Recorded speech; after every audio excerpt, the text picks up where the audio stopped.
Hello, everyone. Welcome to the Onyx Path Twitch, where we have gathered here today for Exalted Essence, The Wild Hunters, Episode 5. When last our heroes met, they had made their way to Cessus Nemoya's property. They were in the midst of trying to plot out kind of how to retake the island, I believe, was going to be your main goal, or how to defend as much of the island as possible. When they were attacked by several demons, the first circle that were summoned by their enemies. Turns out there are certainly dragon bloods involved in this attack, and many of them sorcerers, and obviously dedicated to the cause. After a tremendous victory by our heroes that did cost a little bit of blood and a whole lot of power and a whole lot of essence, the demons were destroyed and repelled. And now we zoom back into our heroes post battle as they figure out their next step. Before we dive into that, a couple things I want to do. I just want to make sure that everybody is aware, while we're on the subject of the Exalted, that Alchemicals just launched over on BackerKit. You can pick up Exalted Alchemicals now. You can back it. We are $7,000 shy of 300% of the goal at this point. It launched yesterday. um, so get on it, get involved. Let's get them stretch goals up. Lots of potential for this backer kit. And of course, it will give you details on the realms of Autogathania, everything you could want to know about the Alchemical Exalted. It should be a promises to be an amazing book. Also, just in case you may have missed the release, Sidereal's Charting Face course is available in POD and PDF over at Drive-Thru RPG. So there's a whole lot of Exalted. Oh, hey, it helps when you type in the proper command in the chat there. There's a whole lot of Exalted to get you going. It is a very good month for the fat splats.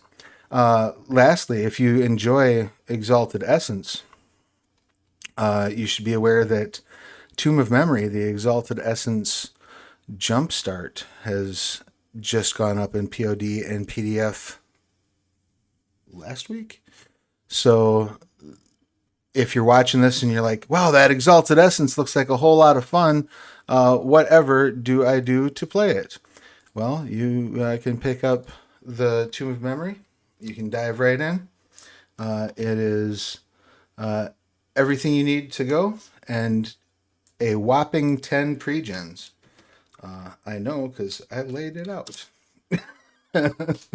So it is a amazing resource. I highly recommend grabbing it up. And the PDF's only $5. I would recommend getting the premium POD because it's a very pretty book.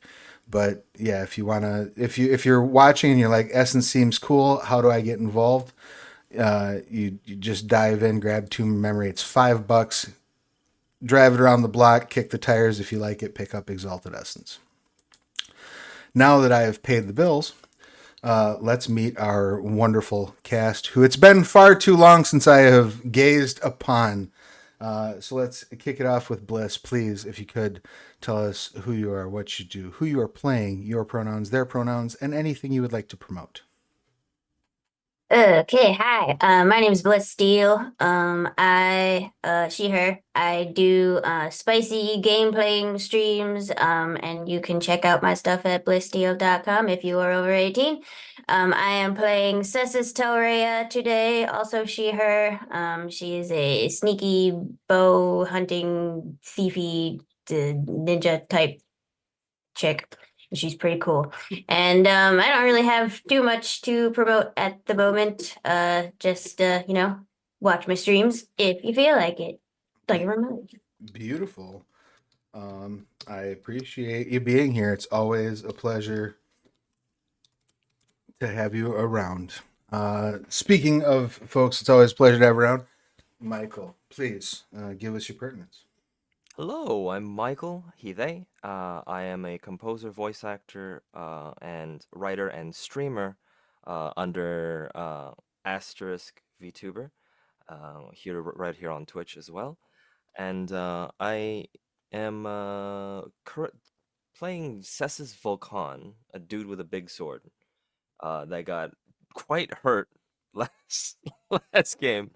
I'm just looking at my character sheet like, oh man. I mean, I'm bruised You were technically, you were but tanking though. Like yeah, you were yeah, up there like fight me, nine yeah. We were demons.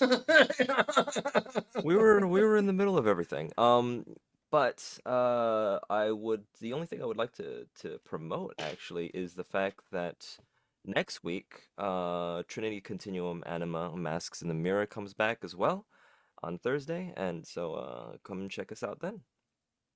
Glorious, and I look forward to the triumphant return of Mass in the Mirror. We are hungry for more anima content, um, It's a and fun game.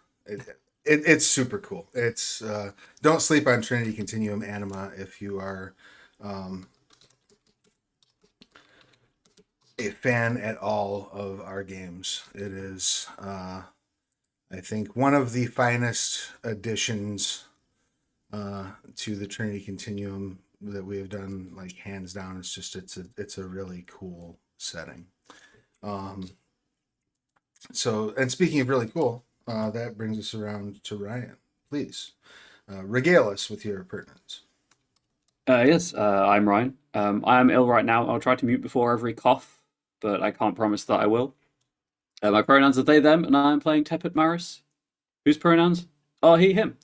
The only thing I'd really want to promote, I guess, is just all of my links available in chat because I have a command because I'm a showrunner. Also, I guess I should promote my show where I'm currently writing Trinity Continuum Adventure and trying to provide some insight on the writing process for anyone who might like to get started in this incredibly exciting world of RPG creation.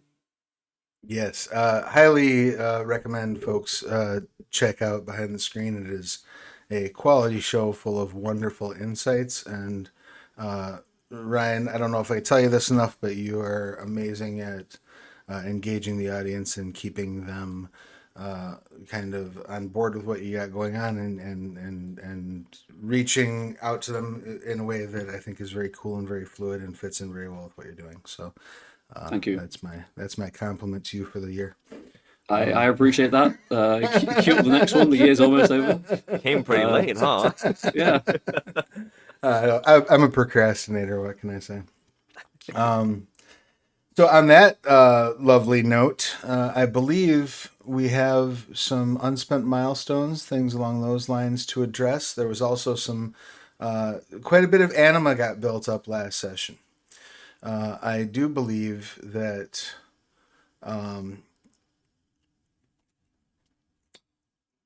there's some people were in very high anima levels at the end of the fight.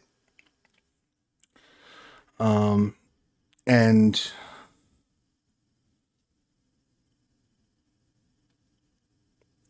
I believe the only one who had gotten up to iconic, who gotten up to 10 anima, was Telrea, correct? Yeah. Okay. Let me just check here. The combat scene ended and everything sort of calmed down.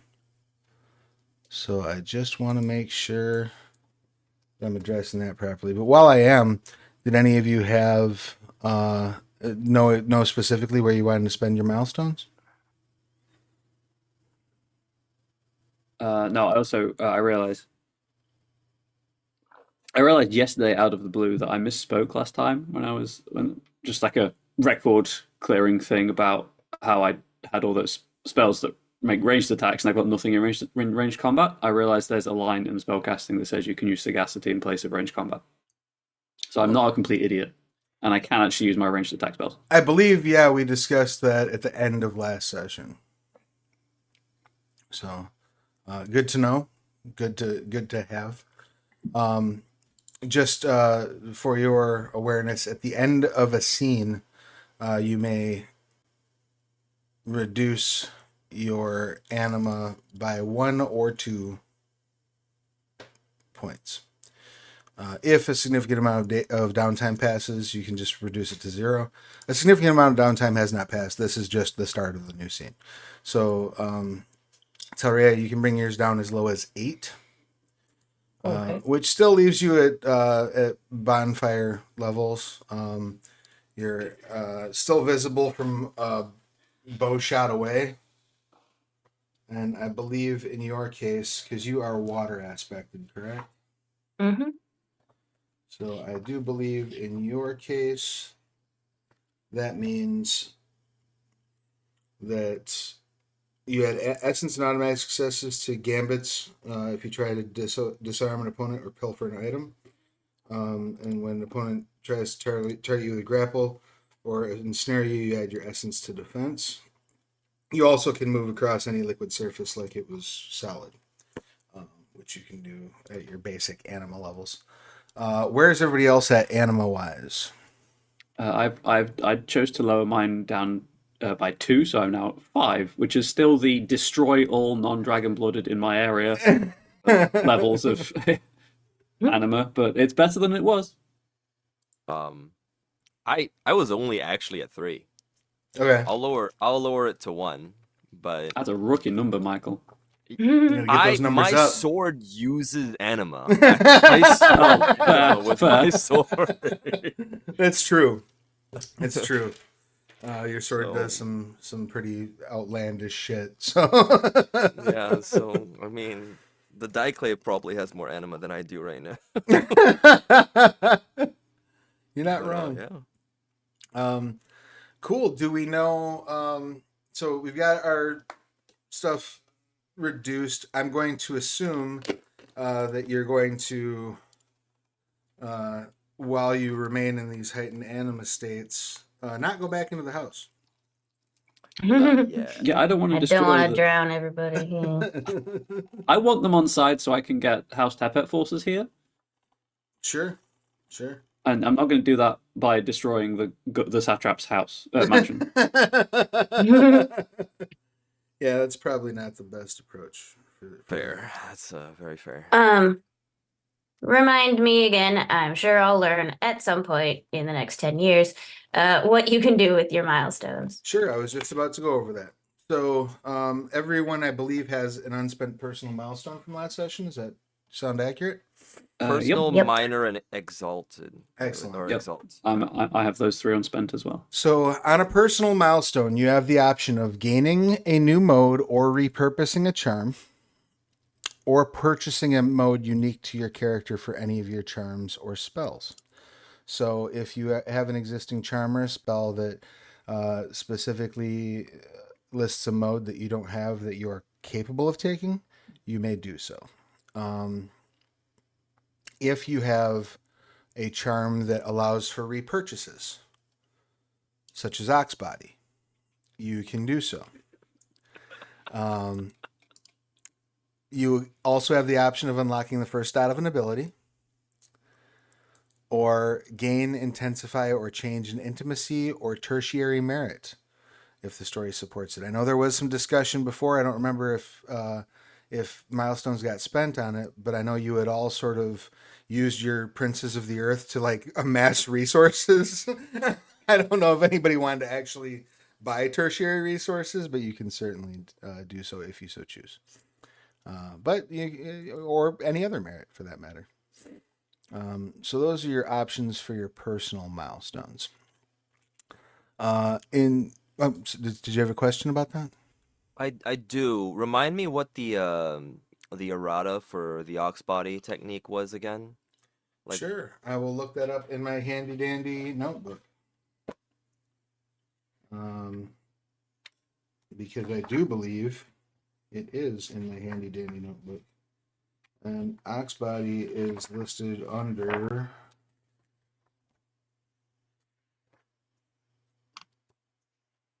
You know what I'm gonna do? I'm gonna visit our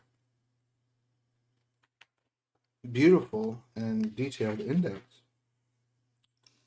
Since I'm looking it up analog style.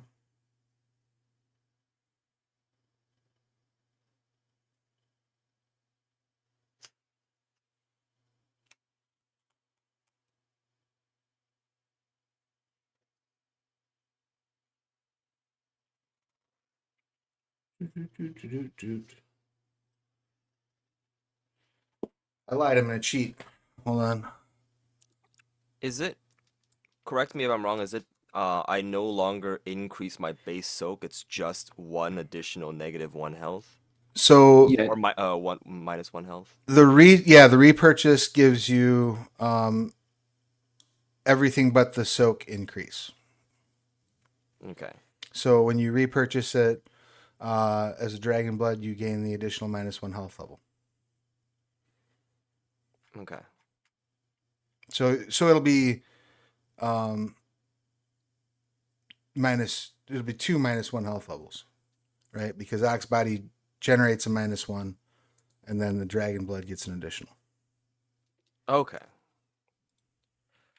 So yeah, I'll do that. All Those right. things hurt.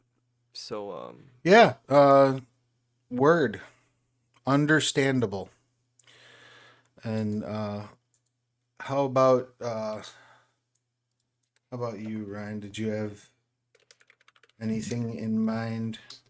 I was going to ask if you would allow me to take a tertiary contact in the form of House Vanith within this immediate area, or basically saving their.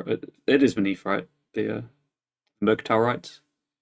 Um, I think the it was. mercantile rights is Vanith, yes. Yeah. Yeah, the satrap is Cessus, but the mercantile rights are Vanith. Now, to be clear, I'm absolutely fine with you taking that. Having said that, you have not yet Interacted with House Vanith. saved Yeah. House Vanith That's fair. That's fair. because I'll hold off on that because the until we forces you have the sent island over safe. there, as you instructed, did not run into a wood chipper. That's So I'll hold off on that until we've got the island safely back under control. yeah. I will probably just grab a dot in a new ability. Oh, that's fine. All right, that works for me. How about for you, Bliss? Do you know what you wanted to do? No. Drawing a blank. How do you know if a charm has a mode you can do? So, How does that work? if you look up your charms, you should have the page number for each of your charms on your sheet, right? So Yep. if you look up that charm, just why don't you give me one of your charms, for example? How about the revolving bow discipline, page 209? Sure. So you go to that charm, you look at that charm's description, and it will say, it'll describe it, and then underneath you'll have if there are additional modes you can repurchase, you'll have new paragraphs that have a bold in it. So if you look at page 209 in your Essence PDF, you'll see like Trance of Unhesitating Speed, and then in parentheses Solar, Abyssal, Infernal. So anybody who's Solar, Abyssal, or Infernal can buy that function on top of it. Does that make sense? Yeah. So what are your other charms? Got the tree thing, that's 235. Arbor Sentinel. 235. I think that's the only real like dragon blood E one that I have. Well, that's okay because the general ones might have things you can buy for Dragon Blood, right? Because that's how you unlock them. So there's no special.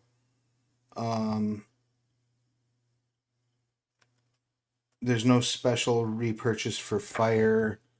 There for water. There's only fire and. Yeah. What else you got? I've got Perfect Shadow Stillness, And that's 215. 215.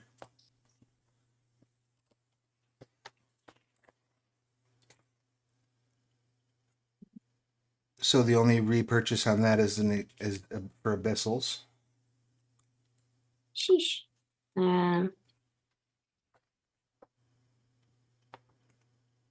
Anything else? Nothing that I can see that I can And do you have Ox Body update. Technique yet? No. I would recommend getting that with one of your other with one of your other charms because it's a good easy rebuy. Yeah. Or getting it with one of your other Yeah. milestones, I should say. Do you have any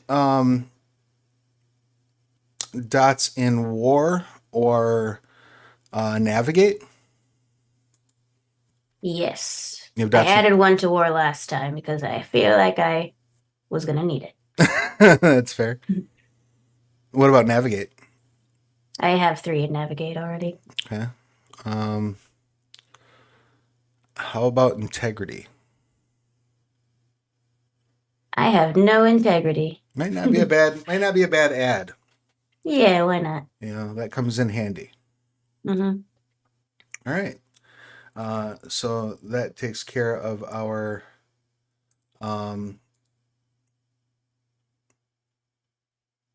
personal milestones.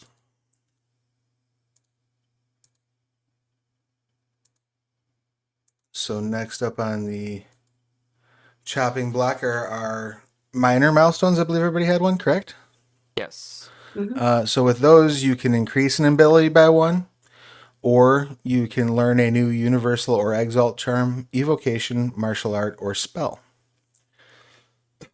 So as we were discussing, Bliss, my recommendation to you, just in general, would be to consider picking up Ox Body Technique because everybody can Yeah. get it and it's an easy repurchase. Cool. Unless there was something else you had your heart set on charms wise. Nah, I feel like I should make myself a little bit less squishy. Never hurts. So that will add 2 -1 health levels for you. Why can't I use the space bar? I weird. wish I knew. Oh, there we go. I hope that your space bar starts behaving itself. Just on this section of the character sheet, it was just like, nope, sorry, no spaces for you. Now it's working though. Very weird. That is bizarre. Michael, how about you? You know what you wanted on your minor?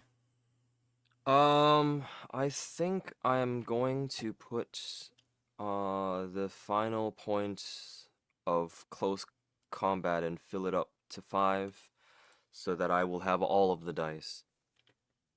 All of the dice is a good thing to have in Exalted. Yeah. And then how about for Maris? I'm going to take the highest Wood Dragon style martial art charm I can get right now because of my close combat rating, which is Wood Dragon form. It increases my defense and soak by 1, which I really need. Indeed. But also, on step 1, I can spend 1 anima to regain a health level. Oh, nice. That's not. And it's also a shabby at all. committal, and I can deactivate it on step 1, spend the committed mode, and spend up to 3 power. And for each power spent, I or an ally within close range regains 1 health level. Oh, wow. That is going to be very useful for you. And nobody had any majors unspent, is that correct? I think that's correct. I don't have one. Yeah. No majors. No majors.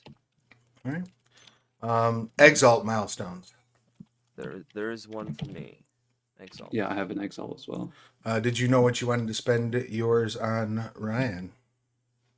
1 second.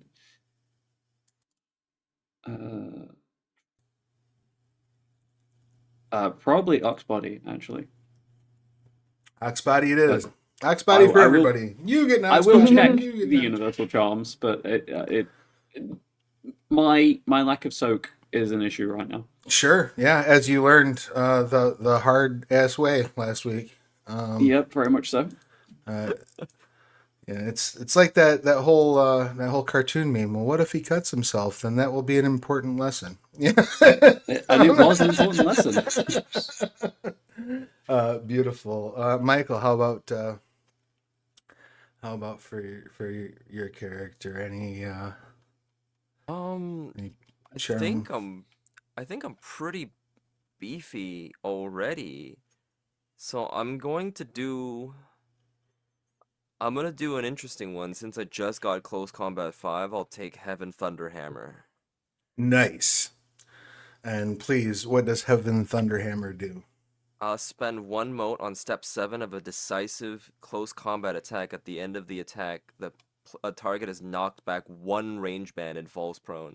If the attack inflicted 3 or more levels of damage, the target is knocked back 2 range bands instead.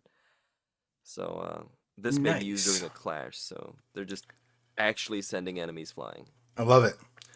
I'm all for it. It's like the Thor landing in Endgame, where like he drops out of the sky and like Essentially, everything just goes yes. flying. Beautiful. And what about for Telrea? Do you have another charm you might have your eyes on? I'll have to have a look. Sure. You're at stealth 5, ranged combat 5 right now. I'm at ranged combat 4, actually. Looking to see Probably increase that at some point. if there's anything that's like super cool that you might not have that you might want to grab. Yeah, let me look at the ranged combat section. Oops.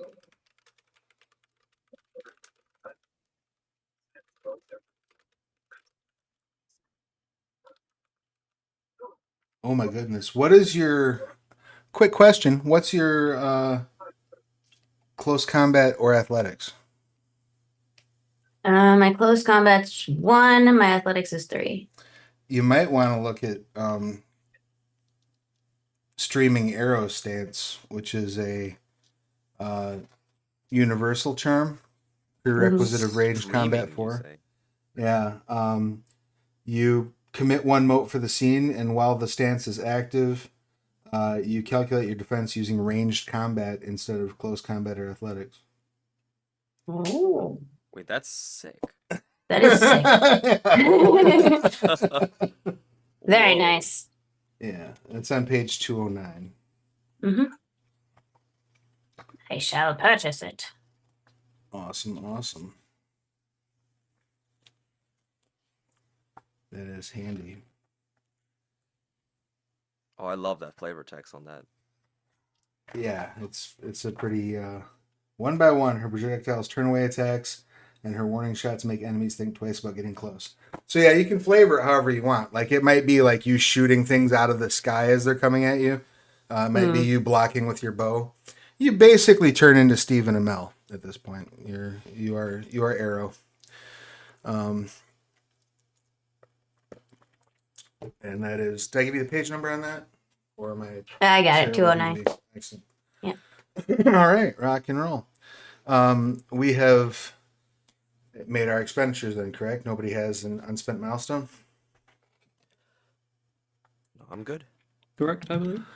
All right, rock and roll. The last, and we've reduced our anima. The last thing that we want to check out is our recovery. Recovery scenes are scenes in which you interact with each other without taking actions that require rolls. These could encompass anything from the characters debriefing about the previous encounter, discussing strategy, or just having fun together. Excuse me. Scenes often happen over the course of several hours or days, but the length of time is immaterial to the recovery. Recovery scenes do not clear dramatic injuries, as those are a larger setback. Instead, you must wait for the injury to recover on its own.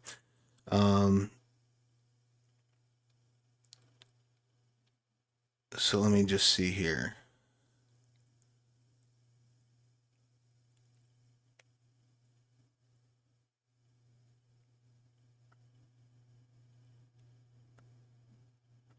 Okay.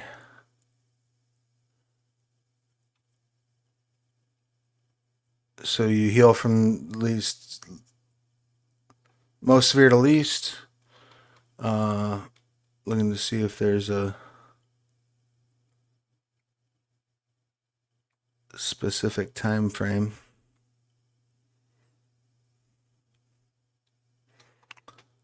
It's listing diseases, but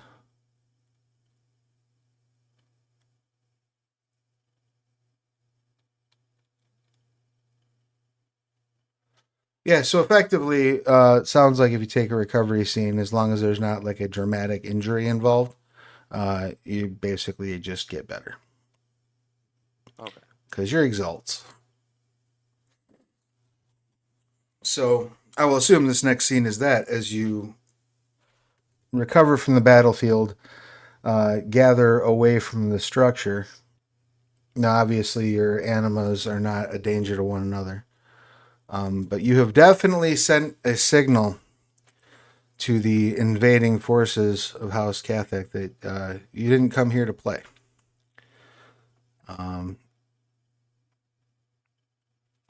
What would you like to do? As I would assume your familiars, unless I'm mistaken, are not immune to these anima banners, and so are therefore backing the fuck up. I'd like to argue that my undead bear is in fact dragon blooded, but it's really not. Dragon blooded bear. I want to play that character. Dragon-blooded undead bear. I think the first thing I'll do is after kind of the cut down of the demons, I'll just kind of turn over, see Talrea and Maris, and just, are the two of you okay? Everything's fine. Yeah, they got a little. And everything about my body language is very obviously that this is the first real conflict I've been in. Everything else up until this point has just been, training in theoretical scenarios. They got a little close. It was unsettling. Speaking of they, what were they? I believe they were Temescu demons. This is perhaps not as. I was working on the belief that this was more of an opportunistic thing based on the opportunity given by whatever anathema we dealt with. And my body language is very clear. I'm still uncomfortable that I can't quantify the anathema in any way, shape, or form. It's just so far out of our realms of knowledge. Mm-hmm. This seems like it was perhaps years in the making.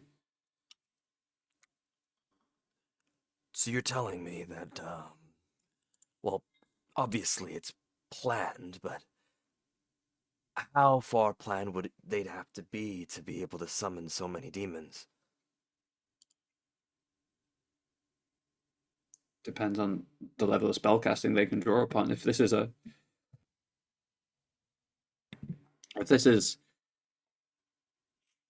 but a fraction, like a splinter faction within House Pelops, then perhaps a long time. But if it is a larger faction with more backing behind it, a relatively short time, a relatively short turnaround would not presumably be out of the realm of possibility at the least. Although the more people you involve in a conspiracy such as this, the more chance there is of word being leaked to other houses, let's say. Well then, let's say this was just an opening gambit on their side. That there's potentially more that they could do. Do you think us clearing away those demons would be able to have changed anything? Caught them off guard? I think us taking care of one demon and sending the other three running to wherever they ran saved the satrap and the power here. I am admittedly concerned about what those demons will do elsewhere on the island. That's what I'm concerned about too. You hear a voice kind of shout down from the mountainside, because she's staying back. As Seafoam shouts down, I don't see any of them anywhere else on the island. I think this was a hit squad. Okay. If that's the case, then we technically have the upper hand. Well, tell Rhea, are you okay? Are you okay to continue, or can we just continue on, push them back? Yeah, I'm fine. I'm feeling great. I just transformed into a giant cresting wave. I Bring 'em saw. on. We should strike while the iron's hot. Yeah. Yes, we need to capitalize on the momentum, otherwise we risk them withdrawing and fortifying their position.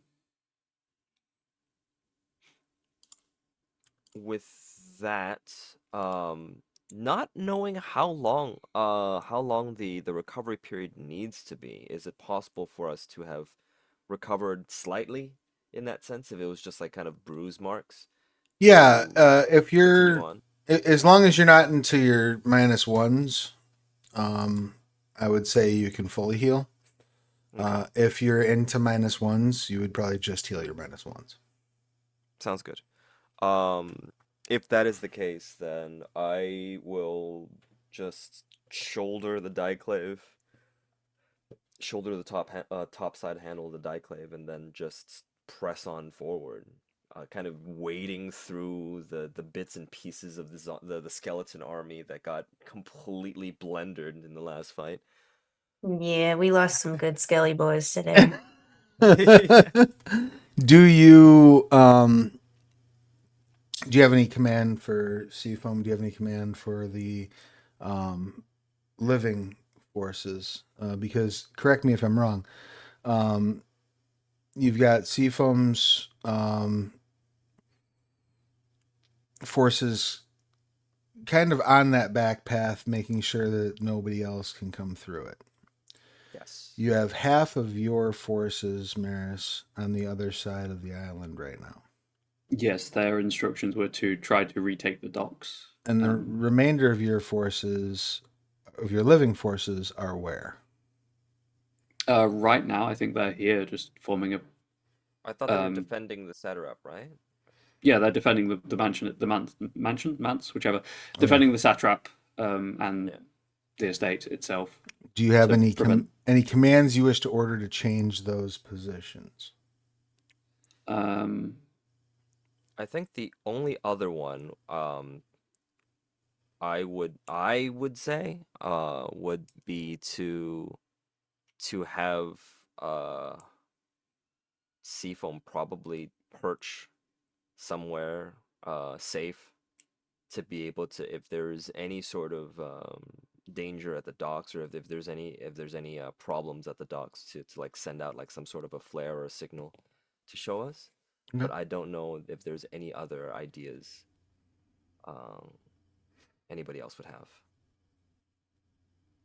Yeah, I mean she can stay sentry for that if that's fine. Do right now your folks on the other side are in a holding position. They have not attacked the docks because of fear of being overwhelmed. Yeah. Do you want to bring them in and try to pinch her as you're sort of moving in, or do you want them to hold?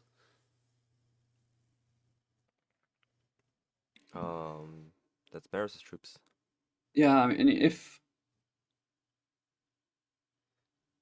I would, I'd look at both Cessus and Telrai and Volcan. How much do you trust Seafoam and her ability to spot demons or large armored columns? Oh, I trust her wanting the money, the spoils afterwards. Yeah, this is kind of her area of expertise, hanging out in the crow's nest, watching for stuff on the horizon. Because if we take my forces here as well, and just assault the docks, they will have nowhere to go. Which, yes, might make them more dangerous, but it means that we can take prisoners far more easily. which, even if we cannot get information from them, presumably we can get ransom from them. The officers, anyway. I like that idea. Profit.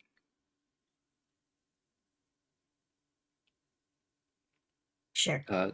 So I will order my remaining troops to muster. I'll leave behind like one unit as a token guard, and hope that them and that they and Seafoam's forces will be okay. Will be enough. Sure.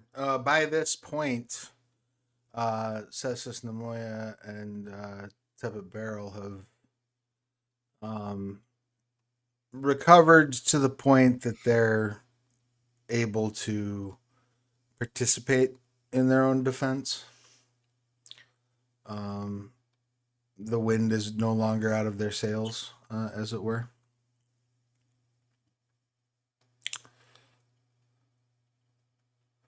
So they are happy to join in that effort.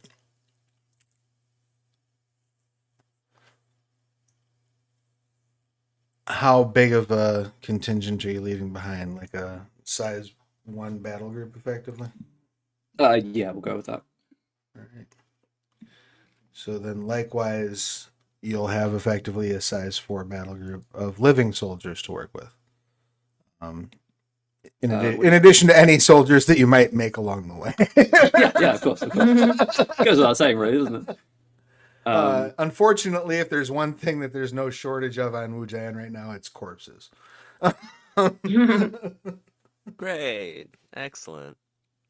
That's sad. So, Seafoam just asks, do you want... She's like, basically, I've got like a couple of signal flares. I've got a blue one I can shoot up if you need to get back here. And I've got a red one I can shoot up if for your people to attack. Do you want me to have them start the offensive now, or do you want to signal me when it's time for the offensive to start? We'll signal you. When you see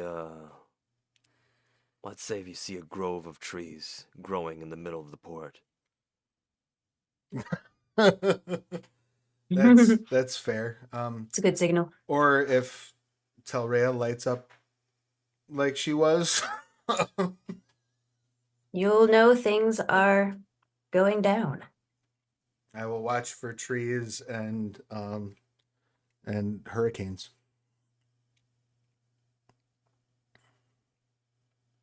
For the sake of it, because I love the flavor that we've already have, just so that the other side knows our plan, could we just write a note and have Telrea shoot an arrow and Yes. get it over?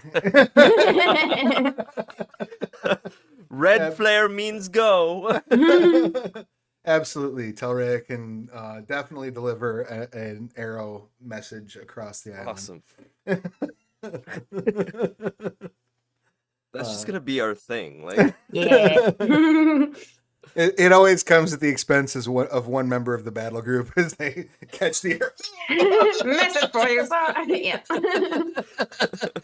Worth it. But by the end of however long this game eventually runs, it's just Telraya owes me one entire battle group. The messenger tax. You put it on my tab. aim for the barrels of food. No. Then what are we gonna eat? Arrow-filled bananas. I don't know. Just store them over the course of the campaign so that in the campaign finale, just all these corpses with arrows sticking in them come rising out of the bottom of So the you ship. owe me these. So yeah, you all you fire off the arrow with the battle plans on it. Are you going to pop in and inform Nemoya what's going on? Yeah, I think we would spend the time to do that. Yeah, for sure. Beautiful. You do so. You make your way. She basically says she's got it covered. She'll be able to hold down the fort. Tells you do not risk yourselves. If victory is untenable, retreat back here and we will come up with another plan. I know. Okay. Excellent. And with that, you all start making your way in. Are you... I assume stealth isn't necessarily on the table for y'all at this point.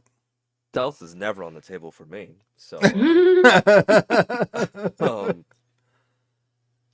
I can be stealthy, you know. You can try. Let me check and see how stealthy you actually can be with that anima. Oh, right.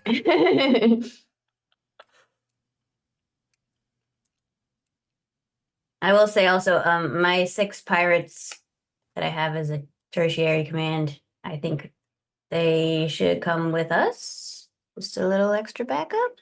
There's Sure. only 6 of them. Yeah, it's not a bad idea. Yeah. Let's see.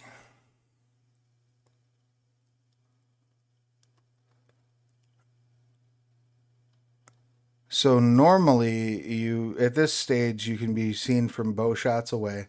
I would say another scene of moving you could reduce it down to 6, which would mean burning, which means you would light up a room. If you want to reduce the anima, it's up to you. If you want to take it down by 2. Yeah. And I just want to double check because your water aspect might actually affect that in a good way. Yeah.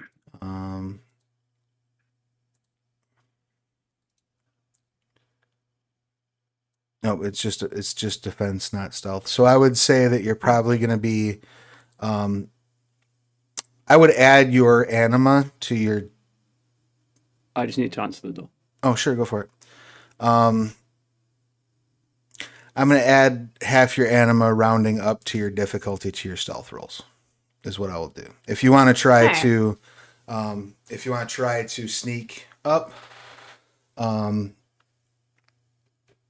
and are you trying to? I guess the other question would be: are you trying to like scout ahead, sneaky, or are you trying to move the entire battle group through the area sneakily? I think it is more tactful for me to go first and scope out the place, scout, and send an arrow back. Hey guys. Excellent. How would you like to move through these various streets and wreckages? Wujian is a aside from effectively the Satrap's manse and the sort of cliffs on the side of the island that you're on. Wujian is a overcrowded city island, like it's built up. So, is there any particular way you wanna move through this as you're hiding? Are there like people around? Or is everybody like hiding, like civilians? Because I do have the drop amongst the ocean charm where like I basically like I blend in, not that they can't see me, but that I'm, not notable. Sure, there are people about. A lot of the people have taken shelter, but there's also just a lot of people who don't really have shelter to take.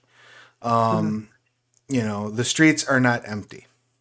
Yeah. So I probably look like just another person trying to find a place to hide. And I mean, as opposed to. And it can easily be a combination of both. Like you might like walk down a street that's somewhat crowded with like, a thing wrapped around you, a shawl or something, and then you round a corner, leap up on a roof, run across 5 rooftops and that dive. kind of thing. All right. So yeah, let's go ahead and make a let's do stealth. You can pair that with whichever attribute you prefer. Would you like to activate your stealth excellency? Yeah. Why not? All right, that will kick your anima back up to. And in case I wasn't clear, you've regained all your essence. So I'll kick your anima back up to 6, which is still in the burning range. You're not nothing horrendous is happening yet.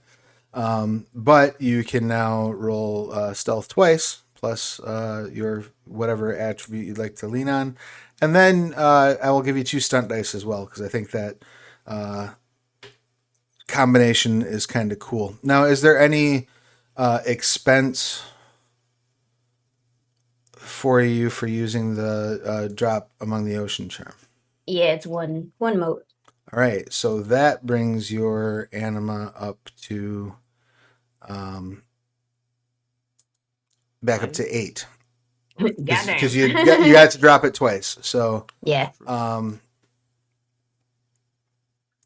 so that's you're, okay. If it doesn't work, it doesn't work. So you're going to be making it'll be a stealth roll. You're at difficulty 8, but you do have 2 stunt dice. There's just like a wave crashing around in the city, like. Um,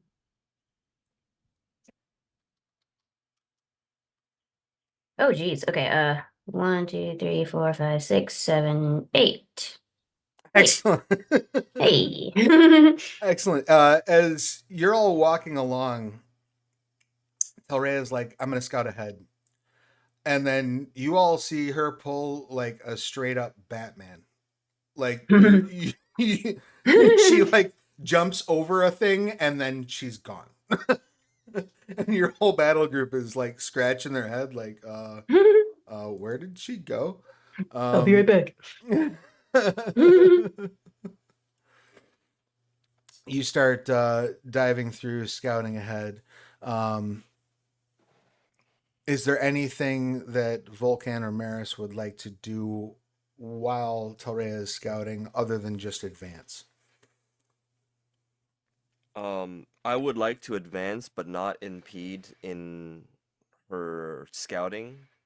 I would think that it's a little bit hard to scout when there's just a thunk thunk thunk thunk Sure. behind you. So I'm just gonna. Just go But slightly besides, slower than me. yeah, exactly. Right. You can see as you're walking through the streets, even this far inland, people are panicked. There's not a whole lot of damage here yet. Though there is some. You can see that there's already been some skirmishes here. But mostly the people just seem scared. And as you approach,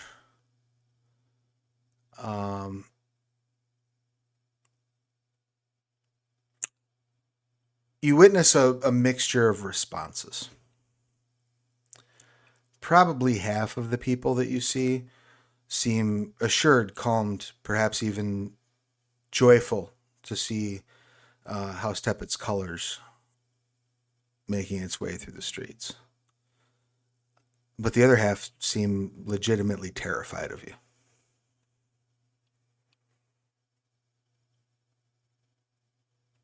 Like ducking into doorways and hiding behind rubble as you approach.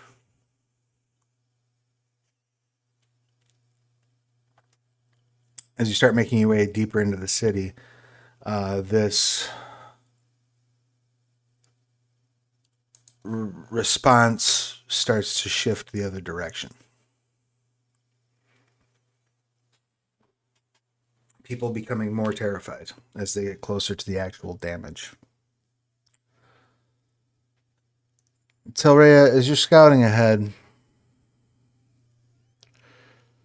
making your way through, you get probably to the halfway point before you see the first real indication of enemy forces. You see that there's what appears to be a battle group of Catholic soldiers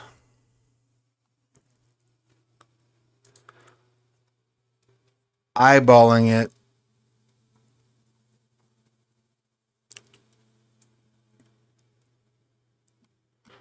You would say it's probably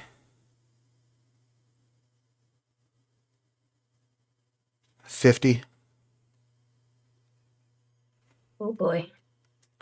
And there appear to be 3, what you can only assume by the animas glowing around them at about the burning stage, the bonfire stage. 3 dragon bloods.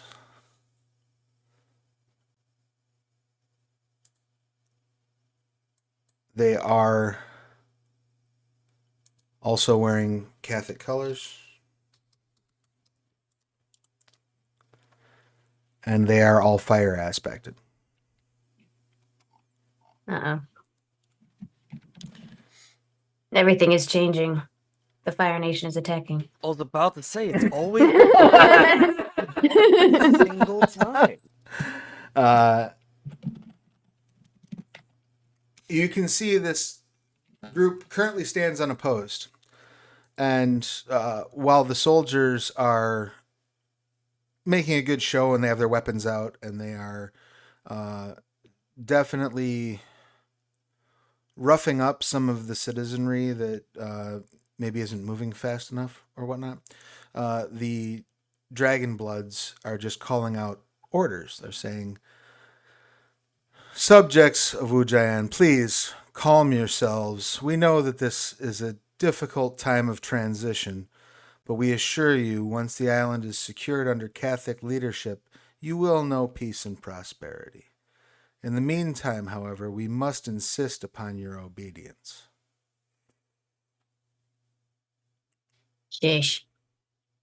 You see one person, just as far as you can tell, just a normal man, probably in his 50s, maybe 60s, kind of step forward and be like, "You've no authority," and one of the guards just whacks him about the knee with a pole arm and drops him to the ground. Well, that's not very nice. All right.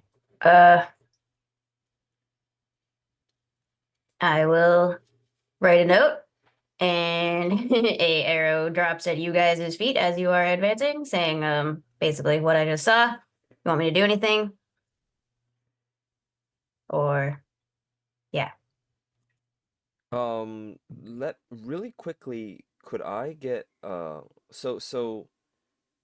sense of Wujen right now, the idea is it even possible? Like you said it's a very, very tight, like, urban space. Is it even possible for me to swing my sword around in most of these places? Yeah. I would recommend standing in the middle of the street when you do. Mhm. But you can get your sword swinging. And really, if it comes down to it, your sword versus the construction of most of the buildings in this city, it's not going to be an impediment. You might bring something down on you. Yeah, I But... was about to say probably it's probably not the best. These people are already terrified. I don't have to, like, just knock out buildings. Um, I'm just going to, seeing the note, I'll just kind of mention to Maris, if they're already in the city, there could be innocent bystanders. I do not think we need to engage in an all-out combat with your entire force. I gestured to that, to the ruin and devastation around us, and the people terrified of. At least the way I'm interpreting the situation is that they're not just they're not particularly terrified of Tepet soldiers. They're just terrified of soldiers because it represents more conflict and death and destruction and injury. It's a very emotive gesture, let's say. There's while yes, I applaud the desire to limit collateral damage. If there are dragon blooded here already, with anima banners flaring, collateral damage will happen. If That's we why can use my forces to draw away their support without engaging, I would be 100% behind that. I'm just very aware that the people here have suffered greatly already, and there is no way through this without more suffering. we can try limiting that by specifically targeting the dragon-blooded. Our attacks could be used to push them instead of push them out of the city, at least in an advancing manner, rather than keep them here. If we keep the fighting here, my range of motion is limited already. I gesture back the way we've come, which I assume is quite a long, meandering route, with it being basically a favela. Yeah, well, and especially too, I would assume that I'm assuming Telrea is dropping notes throughout the process to say like, there's a couple of scouts here, there's a couple of things there, maybe avoid this street. Anyway, so yeah, you are kind of on a meandering path. But this is the first real opposition that Telrea has spotted. The fastest way out of this city from here, I'm assuming, is the docks. Force them into the ocean. Exactly. With that, I will kind of write out a small note, trying to nowhere near able to shoot an arrow that like that, but maybe I could chuck it or something like a little paper airplane. I mean, you do have some nimble forces at your disposal. The pirates are still with you, right? Because Telrea is not going to be sneaking the whole band of pirates, I assume, based on what you had told me. Yeah, I left them with you guys. You can send one up to me. So yeah, one of them could probably run up and go unnoticed pretty easily. I'm gonna show Maris the note, and I'll just go, we should probably do this instead. Then we will provoke them, but have Telrea also be perched and be ready to attack the dragon-blooded themselves first. If we're able to get both attack them from two sides, we might be able to get rid of them as soon as possible. Limit the conflict to just the dragon-blooded. What do you think? I nod, and then because obviously there's an armored column behind us as well, which is an issue in this kind of conflict.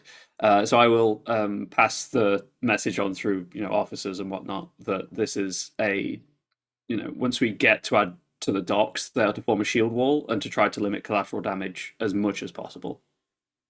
Okay. Also, that they are not to engage the dragon-blooded,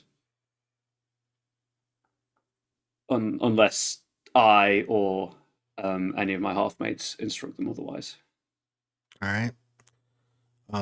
So their main job is shield wall. Once you get to the docks, what about in the interim? In the interim, I'm allowing them their own initiative, with the express consideration of limit collateral damage where possible. But equally, I understand that it's not an ideal situation to do that. Sure, that makes sense. All right. And with the last little bit of time, I just kind of like seeing how Maris reacted to just the demons in general. I'll just make a small little addition. Just whatever happens, let's get through the conflict first. We'll repair, recover, and help aid the suffering after. But pay it no heed until then. it is, as ever, duty first. And yeah, I will send one of the pirates off with the note to tell Rhea to we'll as soon as we go and attack, go snipe him in the back. That rhymed. That was really cool. As soon as we attack, snipe him in the back. Nice. That's actually Cool. exactly what I write in the note. I So read it and go, nice, that rhymes. in a almost comedic, given the outside of the nature of these specific circumstances, it would be hilarious. Telrea, from your perch, you see one of the pirates very sneakily wandering kind of up the street where you're hiding, but every time they find like they'll disappear behind a piece of rubble, and then you'll see like their head pop up, and they just look very confused as they're like sweeping the area. Where is she? Mm. Yeah, I'll you know, as inconspicuously as I can, kind of just like pounce on I him. mean, you got 8 successes Hey! on your stealth roll. You can be pretty damn inconspicuous.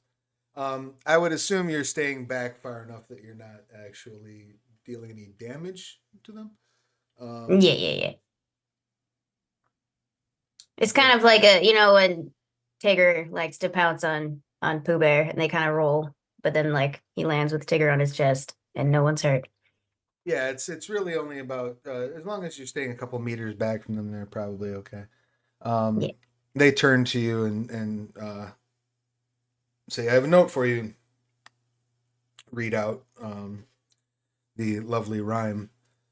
You can see, like I said, Wujan is built upward and outward, so you can see probably 20 strategic places where you could go perch. If your plan is to perch behind them, it shouldn't be a problem. I'll probably find a really high point and make like a sniper from above so I can see everything. So the Excellent. highest point I can find. Maybe not the highest because that's the first place they'll look. So the second highest. Beautiful. Full spire. You do so. You find a sort of a outcropping, like almost like a porch that has effectively like a little like mini grow setup on it. So there's like effectively long flower pots along the edge, so you can kind of lay down in between them and use that as a sniping area pretty easily. Nice. Without being spotted.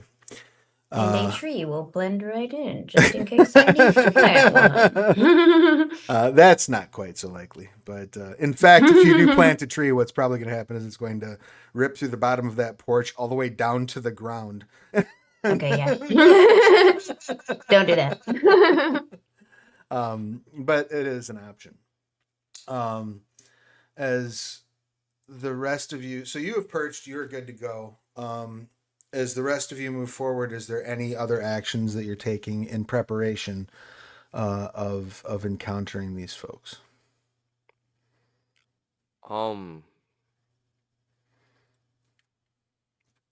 I would like to, if it's possible, since I'm ready to fight.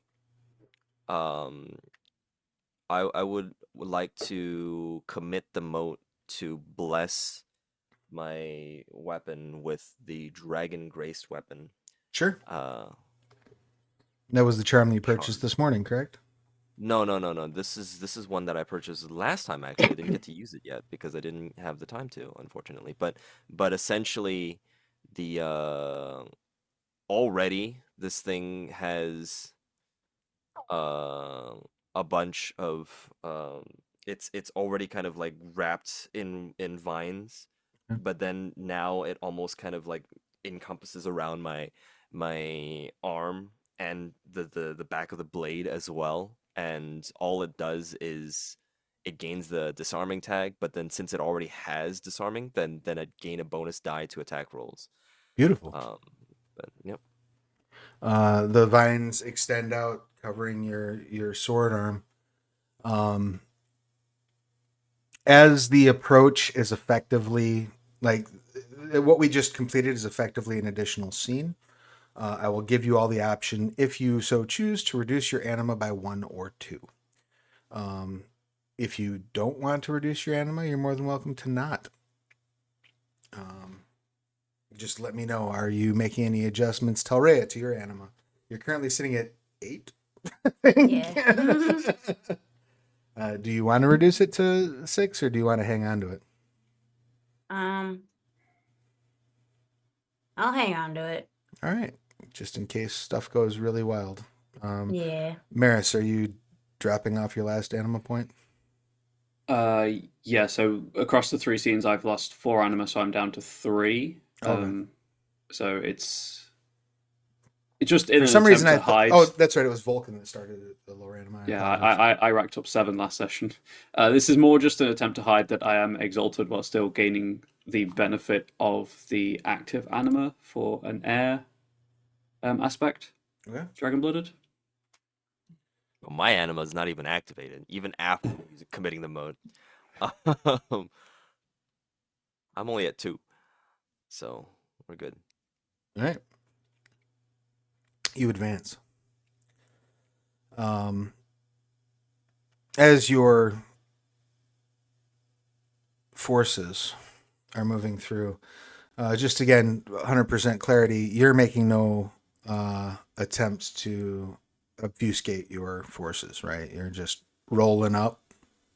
It's hard to hide like 500 armed soldiers in an urban environment like this. I don't know. Have you ever seen the would Three say- Amigos? Like he's popping up from. I would love to say yes, I'm hiding my battle group, but I don't want to be that person. Sure. Okay. So you come walking up, mob deep up this street. Are you keeping all of your battle group on the street that you're approaching on, or are you breaking them out over a couple blocks? Because if you, Yeah, as we get closer, it'll be fan out to present a wall rather than a spearhead. Even still, there's I assume, kind of a pyramid behind you, almost a phalanx, if you will. Yes. Of like 50 soldiers, with the 2 of you at the head, I assume. Yeah, we are what I like to call a distraction. Very good. As you approach, you hear shouting, obviously. Sir? One of the Catholic step forward.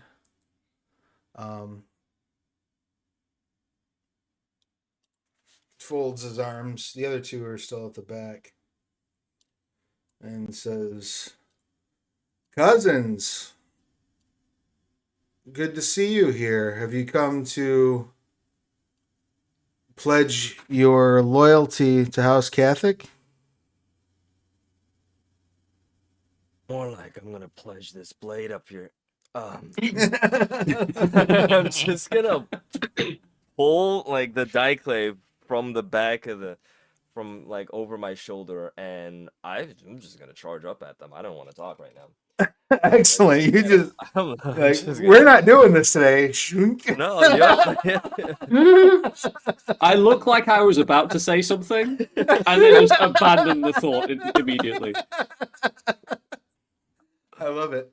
The diclave comes out. Speed lines ensue as you rush forward towards the Catholic soldier. But that's where we're going to take a quick 5 minutes for biological and technological breaks. When we return, we will start things off with a lovely initiative roll and dive right into this fight. Any questions, comments, complaints, concerns before we take our break? Awesome. This is fun. I'm excited. Can't wait to get into this little scrap. While we are away, I would remind you all that Alchemicals is currently over at backer kit. You should head over, back it if you've not yet done so. Tell your friends. Tell people you don't like. Spread the word everywhere you can. We will be back momentarily.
Hello, everyone. Welcome back. If you're just now joining us for Exalted Essence, the Wild Hunters, episode 5, the group, while scouting, Telrea discovered a collection of House Catholic soldiers led by 3 Dragonbloods that were basically cowing the people of Wujian in this neighborhood into submission.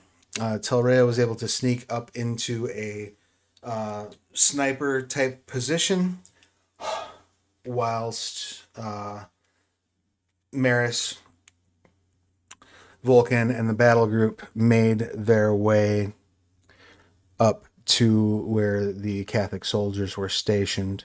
When the Catholic soldier attempted to parley, Maris was having, or I'm sorry, Vulcan was having none of that, and drew the Diaclave and started running toward the enemy. So that sounds like a joint battle roll to me. I'm going to go ahead and give you 2 stunt dice for having 0 fucks, Vulcan. So you can. Yeah, 2 for 0 is great, honestly. Now you can apply that to joint battle, or you can hang on to them. You can bank them up if you want to. That's up to I you. will hang on to them actually. Alrighty, ready. Let me. How do we do join battle So again? join battle is the appropriate attribute plus the appropriate combat related ability. So whatever ability you plan on leaning on during this first round of combat, that is what you're going to roll. So it's close combat and then something else, right? The attribute that you feel is most appropriate to your fighting style, basically.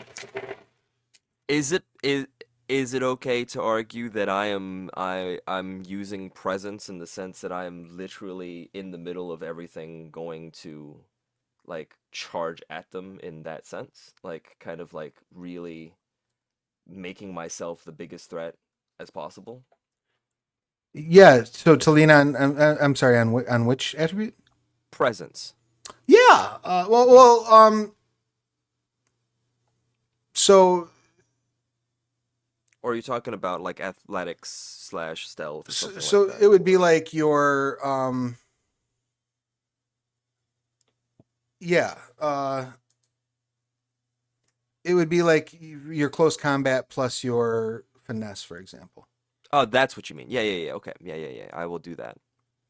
I mean, technically, I would say my finesse is my greatest, but at this point, um, it's almost unnatural how hurried I seem, I would say, even to Maris, in the sense that it seems like I really want to get this over with, so I'm gonna use force, even though it's like the lowest one that I have, Okay. because it feels like I'm trying to get them out of the city as much as possible. So That works it's for only me. gonna be 2 dice for that.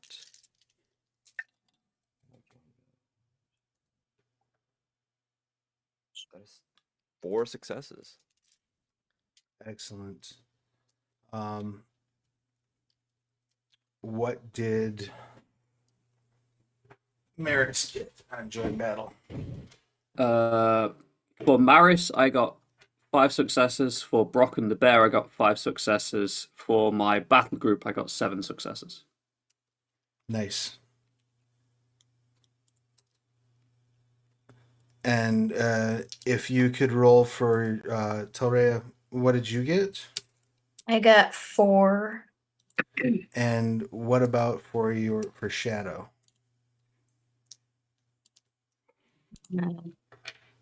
Shadow got 1. Excellent. And are you going to treat your battle group as a separate unit, or are you going to let your battle group coexist with Maris's battle group? Yeah, I'll let it join the big group. Excellent.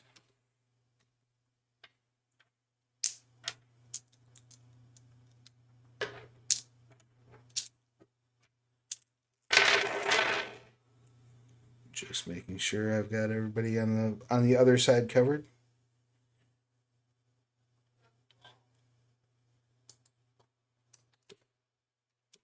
And the battle group's join battle is based on what their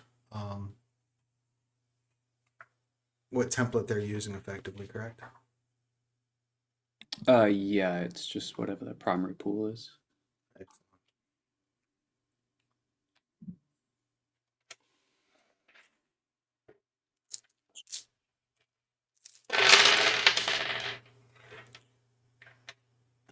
Excellent. So the first initiative, if you could believe it, is going to Maris's battle group. They are just going to follow orders and spread out to form a wall, essentially. You know, in fighting games and stuff, they're the invisible barrier that keeps everyone in the arena. But they're just going to take the full defense option, which adds their weapons defense value to their defense. So they're at defense 6 for a turn. Beautiful. I appreciate you keeping track of that. Who would you like to hand the initiative off to at this point? Absolutely going to Vulcan. Excellent. Wow. Vulcan, as you're rushing up, speed lines around you, vine encrusted diaclave. Do I see the dragon blood in front of me, or is it just the battle group right so far? So yeah, there's the one Catholic directly in front of you, battle group behind him, and then two other Catholic behind the battle group. Okay, so that guy in front of me is the target, I would say. Yes. I am going to use another. I'm gonna commit another mode. Putting my anima up to 3. All right. And then to activate my White Reaper form. So the very nice looking white halos kind of circle around my body again. But then this one, I think at this point, White Reaper form, it only has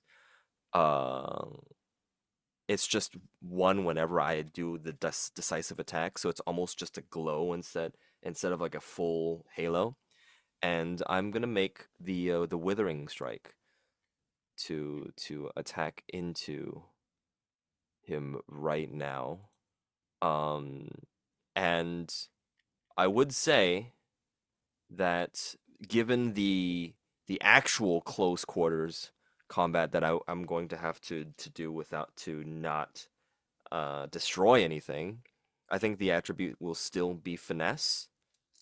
So for this particular the Withering Strike, I'm going to use finesse in close combat, and then I'll also use the 2 stunt dice that I banked. All right.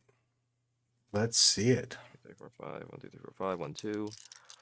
And then and this particular strike, instead of because there's buildings to the sides of me, but then there's also I would think that there's kind of like also like balconies above me. Oh, absolutely, yeah.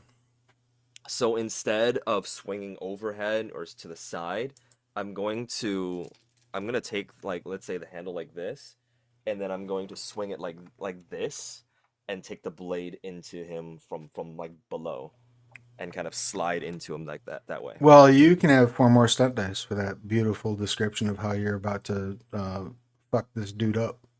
I will take that and bank 2 and use 2 there then. All right, rock and roll.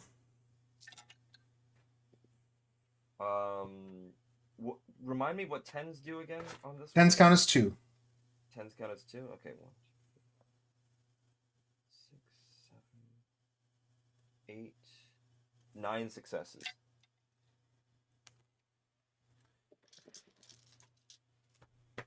Okay. That absolutely will beat their defense. And again, just to make sure I'm not missing any steps, because Essence can be a little bit complicated sometimes. Yeah.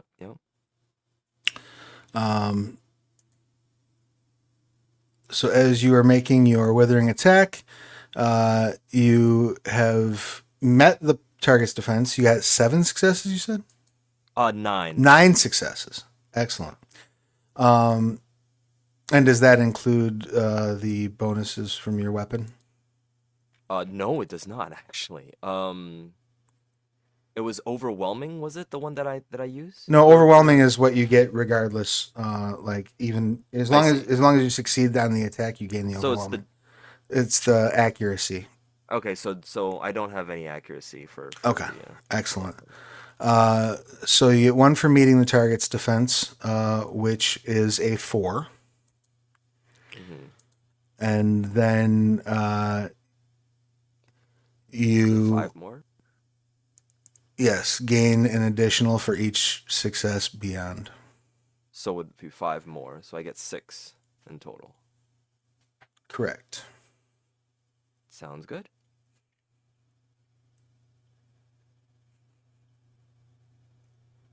Um,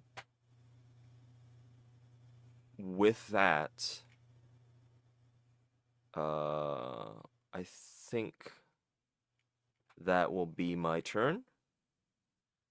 Wonderful. And although I am a dragon-blooded warrior, I am also a gentleman, and so now I will allow the rebuttal and let the person that I just attacked go. Wonderful. Okay, let me just check and make sure I'm not missing a step in the 9-step combat or 8-step combat. I apologize.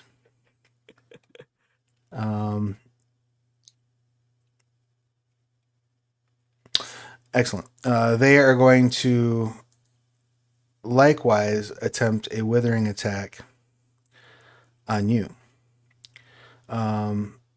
They're going to spend a mote for their excellency. Mm-hmm.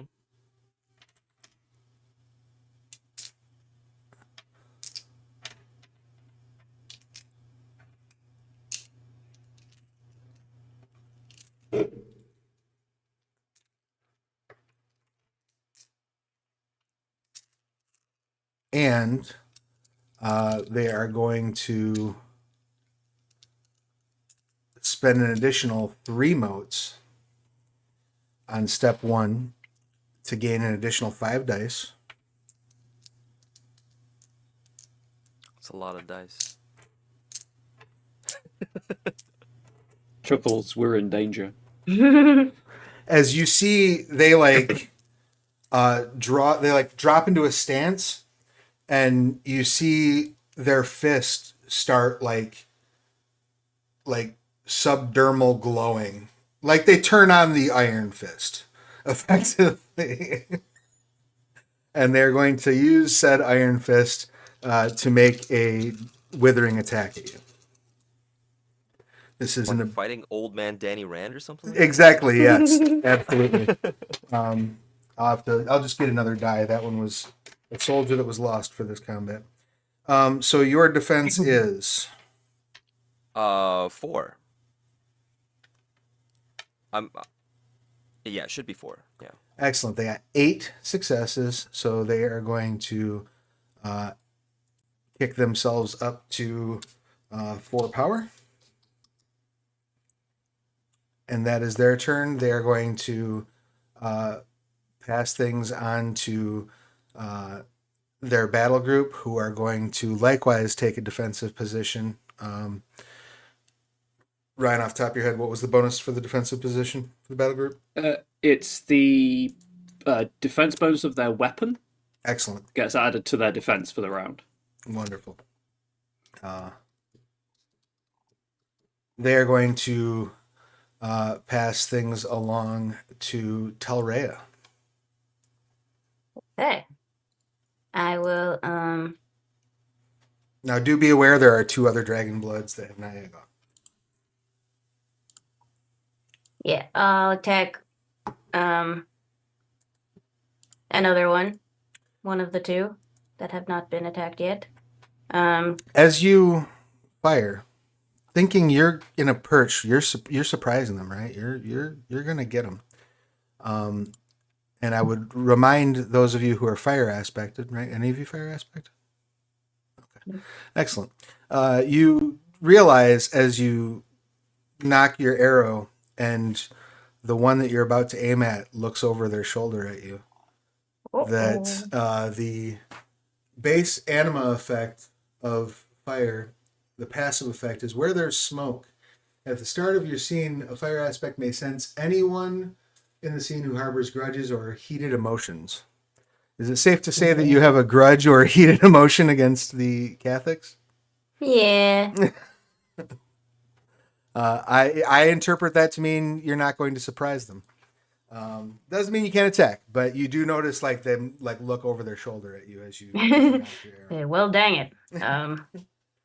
But Fine. you are still at a high vantage point, and Yeah, it's gonna be hard for you to get to me. That's fine. I don't even care that you know I'm here. So yeah, I will do a withering attack, build up some power. I will activate my ranged excellency. all right. And yeah. Are you? Which one are you targeting? The one in the middle, I guess. There's three, and the one that has just been attacked by Vulcan. The one that just went. The one next to him, I guess. So the one that attacked Vulcan is in the front. There's the battle group in between them, and then there's the other two that are sitting in the back, right and left. Okay, so yeah, the one on the right in the back. Excellent. That's fine. Yeah, because I know that we're supposed to be taking those guys out. That was in the note. Wonderful. Anything in particular? So you're laying on the top there. You're knocking your arrow. You notice them notice you. Any particular way that's adjusting your attack, or that you're changing posture now that you know that you're made? Not really. I think it took me by surprise so much that I'm just like, whatever. Just fight. Just attack. It's fine. Excellent. I will hand you 2 stunt dice for your discombobulated reaction. You may use or bank them. It's up to you. And fire away. That is step Hi, one. So. Parsons. All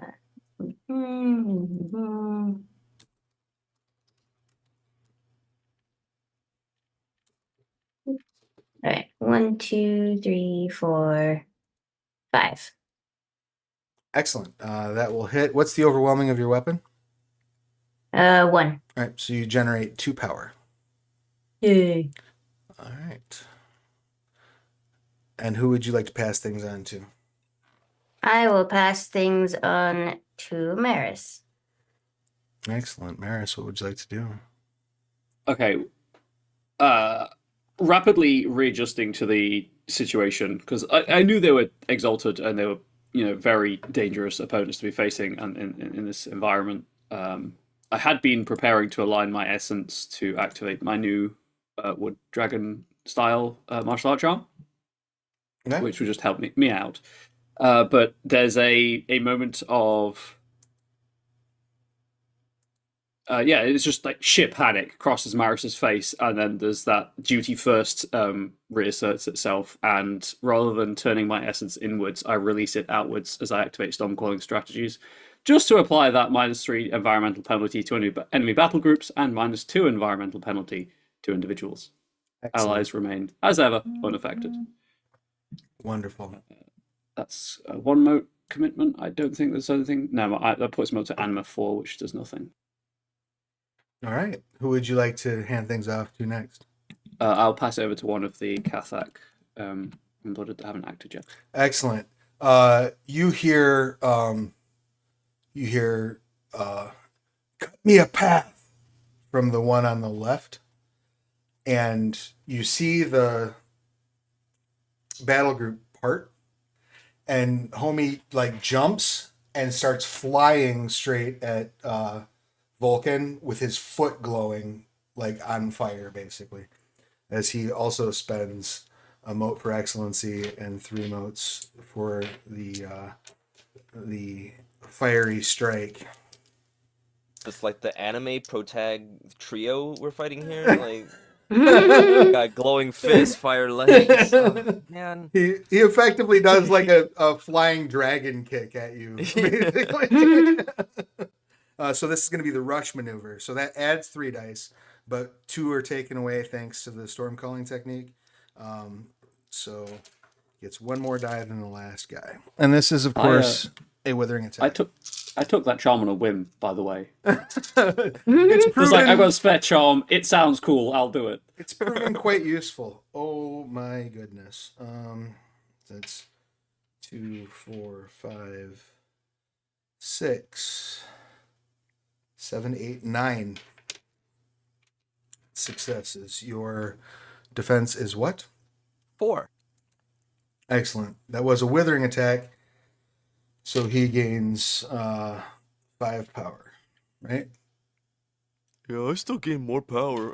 No, I'm just yeah, That's- 5 power. I take what I can get right now. All right, excellent. He will pass to the dragon blood on the right, the one that Telrea shot at.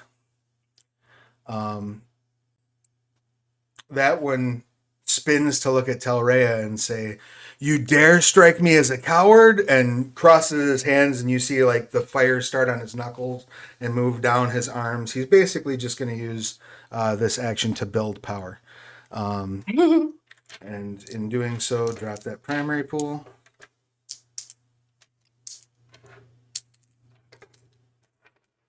Plus the... Oh, no, not plus anything. It's not spending any. That's 1, 2, 3, 4, 5, 6 power that he builds up. My goodness.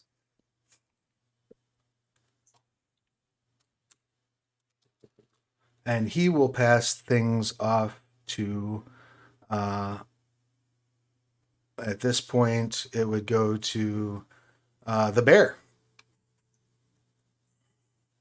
Brocken's just going to charge straight in and attack the one that just jump kicked Vulcan in the face. Assuming that's the closest to Brocken.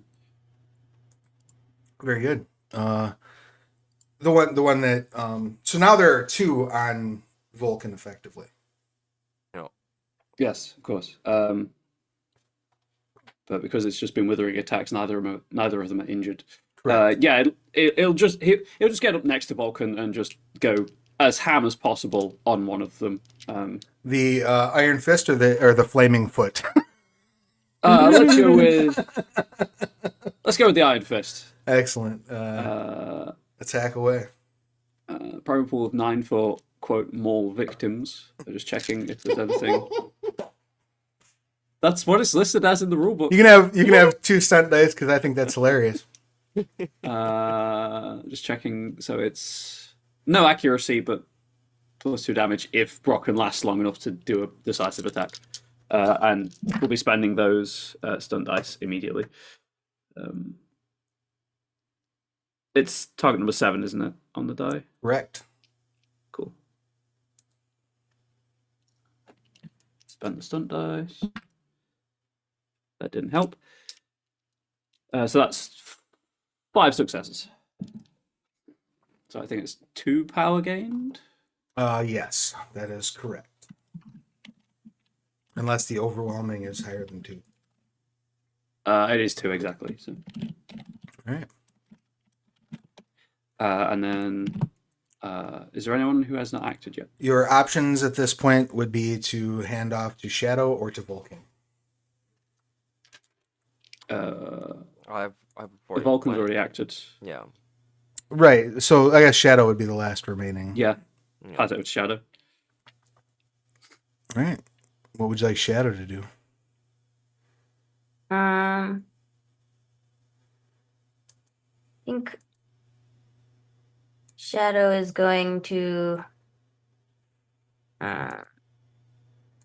pounce on the guy in front. Try to build some power to maybe give to somebody else. All right. This is effectively a rush, so we would add 3 dice bonus to that.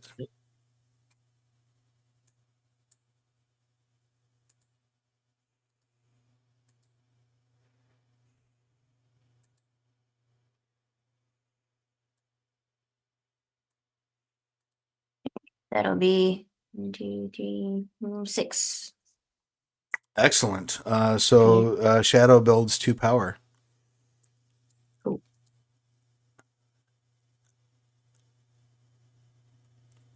All right. Yeah. Then that concludes our turn. Where would Shadow can now put it anywhere. Where would you like the initiative to go? I will give it to the guy in front. The Bad guy. the villain in the front. Yes. I need reflexive rolls from Shadow and forgive me, the bear's name again. Brocken. I need reflexive rolls from Shadow and Brocken. These would be fortitude plus physique rolls. I would allow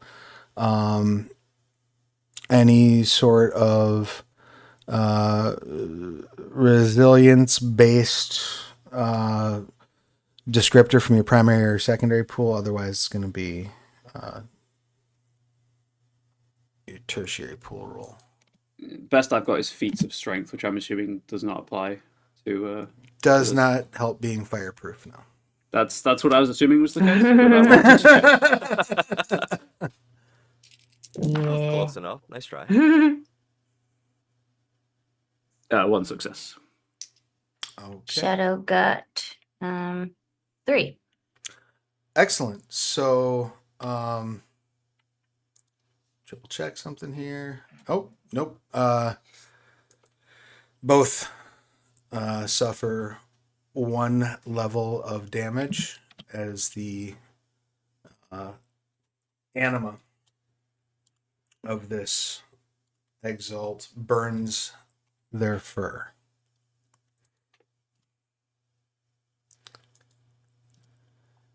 The one who Shadow just bit is going to take a shot at a uppercut toward Vulcan. Nice. They're going to once again spend for their excellency, spend for their Iron Fist, and they're going to make this a withering attack. Okay. As they crouch down and like just reach into the depths of Malpheus and bring up a swinging fist at your face. That would be 1, 2, 3, 4, 5, 6, 7. Shit, I'm sorry? no, nothing. That's okay. Your defense is what? 4. Excellent. So that's 3 power they gain. And they're going to hand it off to the other one who is fighting you. That one, as soon as they land from their flying dragon kick, basically jumps up and does a roundhouse at your face.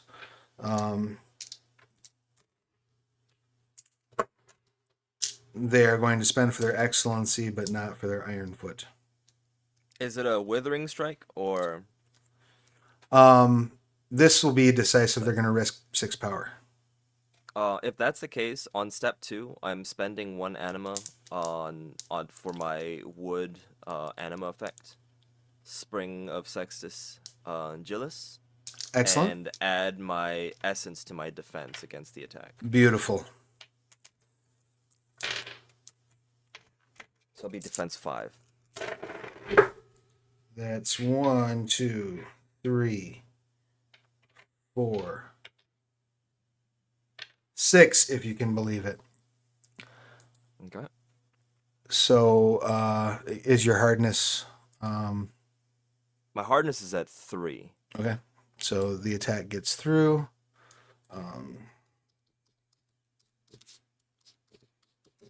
What is your?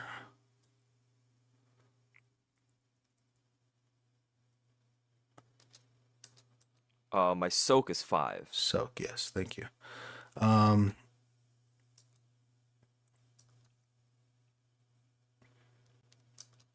So they are able to hit.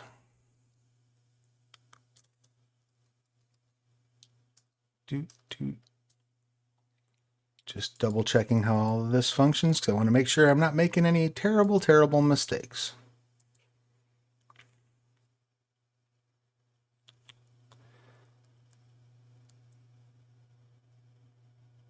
So soak applies to the incoming damage roll. The soak.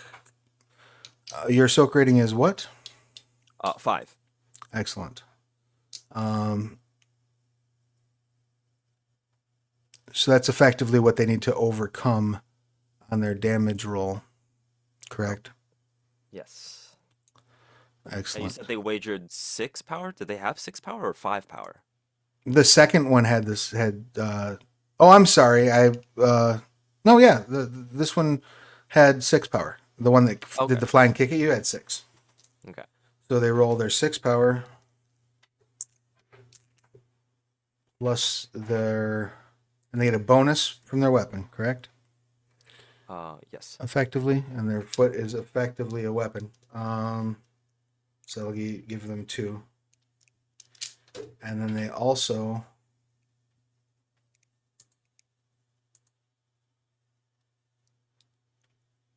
add the 1 die for the extra that they got over your defense, correct? I don't remember if that's the case, but that sounds right. Let's see.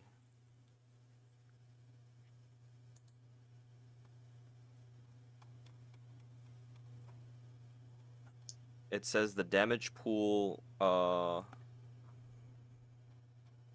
equals to the number of power spent plus extra successes plus any additional modifiers. Yeah. Yep. So you take 1 damage as they do this flying, spinning kick to your face. Sparks fly free as you taste a little bit of boot. Okay. Just a quick question: is this one younger than the other one? Yes. Okay. Sounds good. They, in turn, will pass to the iron. So the iron-fisted one went, right? Yeah. Yep.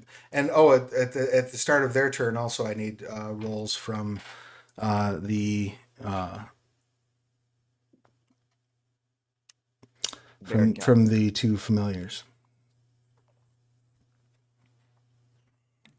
6 successes. Excellent. They are okay.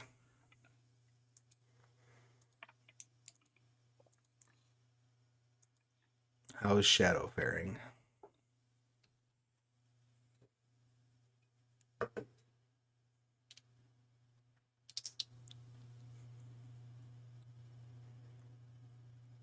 Yeah, I believe you are muted. Sorry.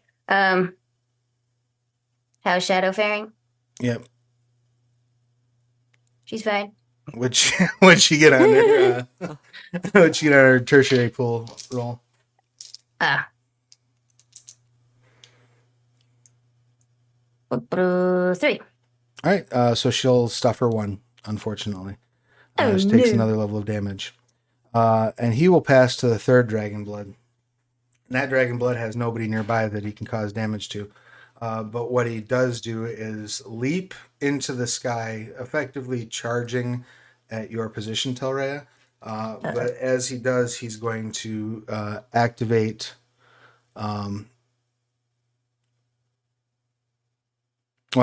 He's going to risk the power that he has built, which is 5. Does that overcome your hardness? Yes. As he leaps up to where you're at, he effectively lets loose a burst of flame energy that fills the entire area where you are standing.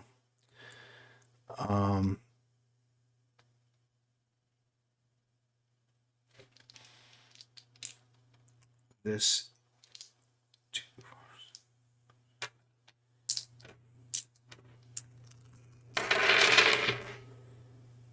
got 1, 2, 3, 4, 5, 6 successes to hit you with this uh, basically explosion of fire.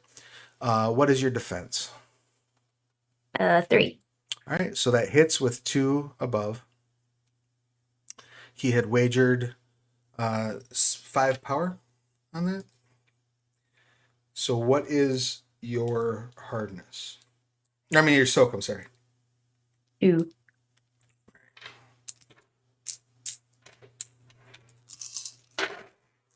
So that is 1, 2, 3.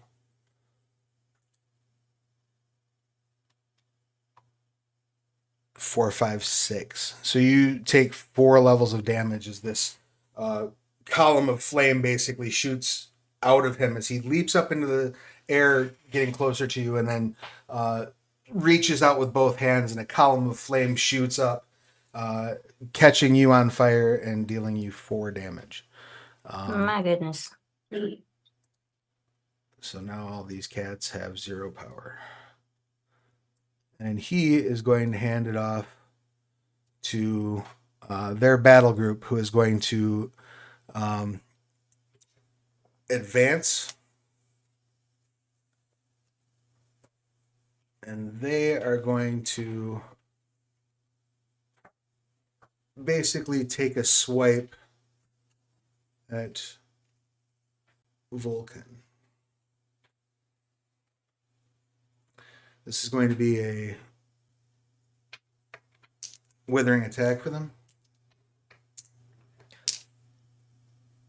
Yep.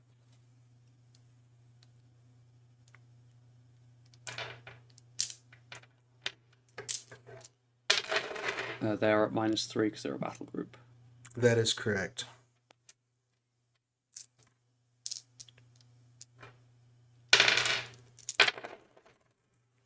That is 1, 2, 3. What is your defense?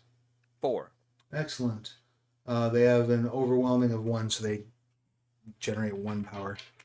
But Sounds good. no damage is dealt. No, you are able to easily dance around their blows, and they will hand things off to Telrea. Telrea, what you got?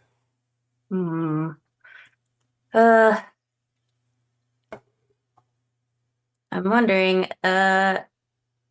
is there a way for me to, well,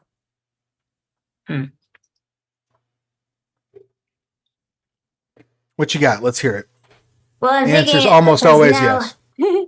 my cover is essentially blown, and so I'm thinking, is there a way for me to like run away and find a better spot, and at least force him to detect me again? Yeah, if you want to, I would let you make a athletics roll. Okay. And I would say you could probably, it's probably gonna be difficulty 3, but any successes that you get over that, I would let you add to your defense for the next turn, as you are basically hopping around the roofs, making him chase you. Yeah. All right.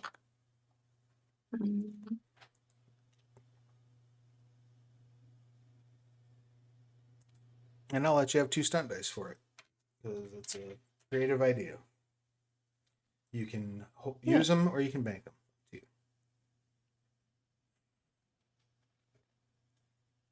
6. Nice.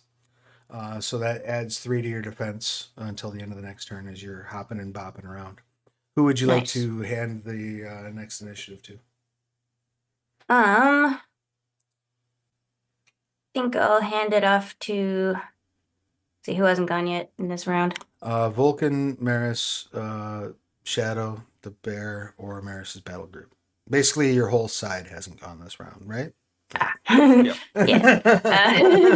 Everybody. Okay, I'll hand it to the battle group. All right. They can do the exact same thing, just full defense Right. action, and pass it over to Vulcan. I'm seeing in chat talking about how whimsy is one of the most powerful things in the world, and I'm gonna try to enact a little bit of whimsy. And while the flaming the flaming leg guy kicks me, I want to use that momentum because like my sword, my Dieclave was this at the time, and you said he kicked me this way, so I'm going to hold on to a turn and kind of like, since it's like stuck in the ground, I'm gonna grab it the other way as I'm kind of just using the momentum of it, and then use a heel to kick up my Dieclave to swing it up against him. And while I'm doing that, I'm just going to say, "That's nice, sweetie, but mommy and daddy are talking now." And I'm going to use a decisive attack Excellent. and swing into that guy. I will hand you 4 stunt dice, which you may bank or you may use. I'm just gonna use all of it right now, even the ones that I've banked, and I'm going to swing into him with the 6 power that I'm going to wager, All right. and that was a lot of dice for 1, 2, 3, 4, 5, 6, 7, 8, 9, 10 successes. Excellent. So that will give you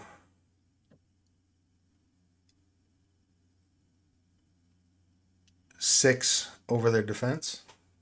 6 over the defense, plus the 6 power, plus the 2 damage on my weapon. Right. The 2 damage is automatic, so you just roll the rest of the dice. So you get what, 12?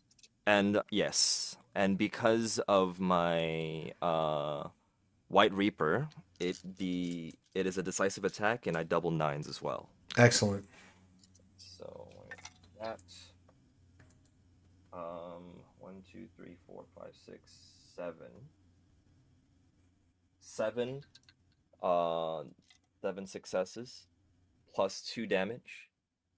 And while you are applying soak, I will also commit another mote to use what I just got, the Heaven Thunder Hammer, to knock him away. All right. So you deal 5 health to him.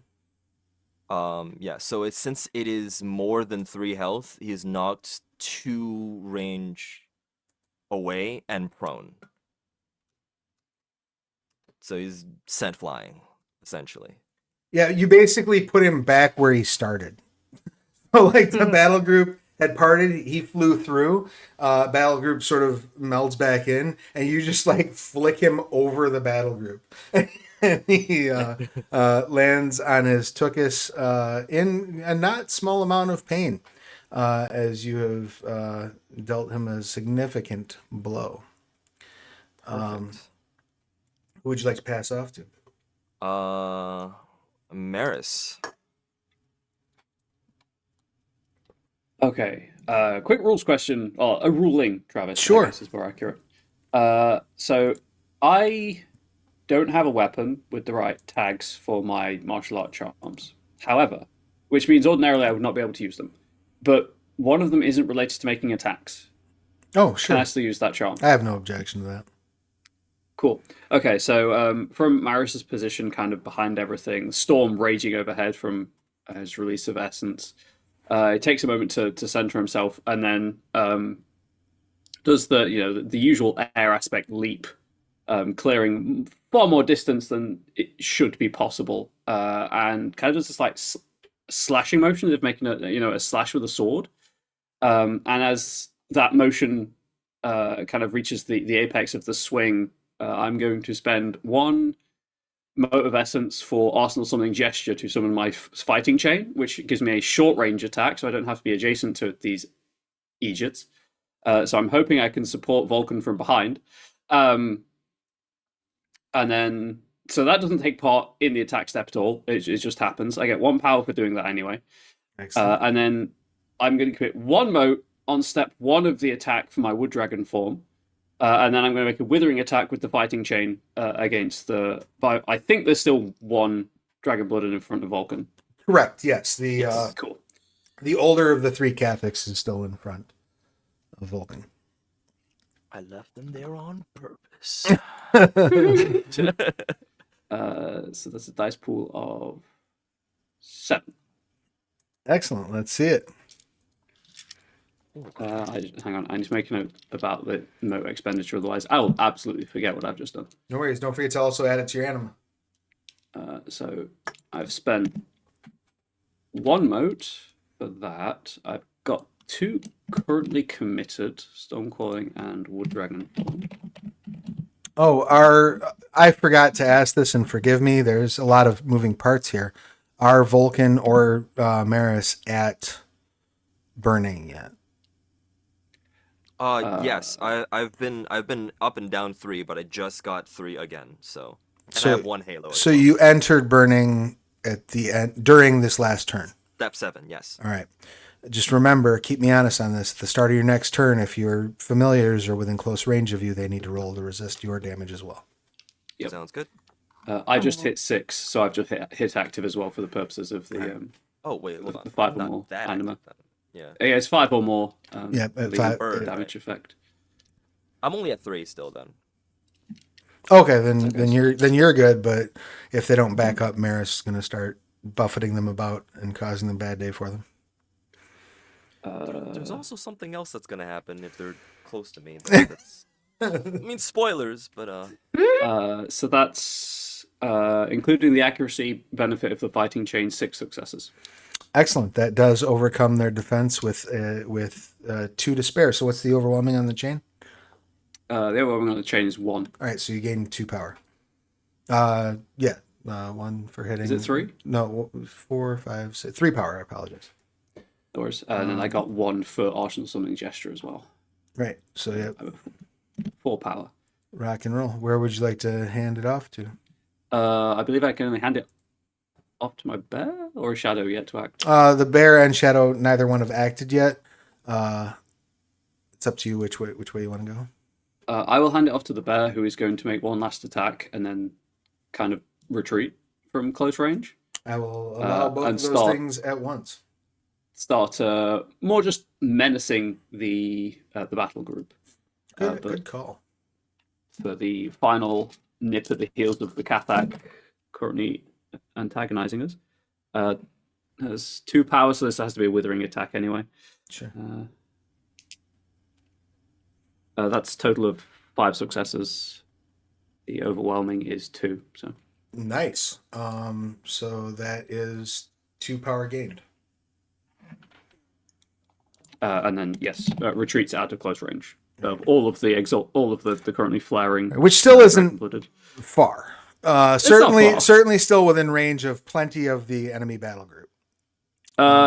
Important question: Yes. do the battle group count as dragon blooded? No. Fantastic. So they're going to start sucking on some damage as well.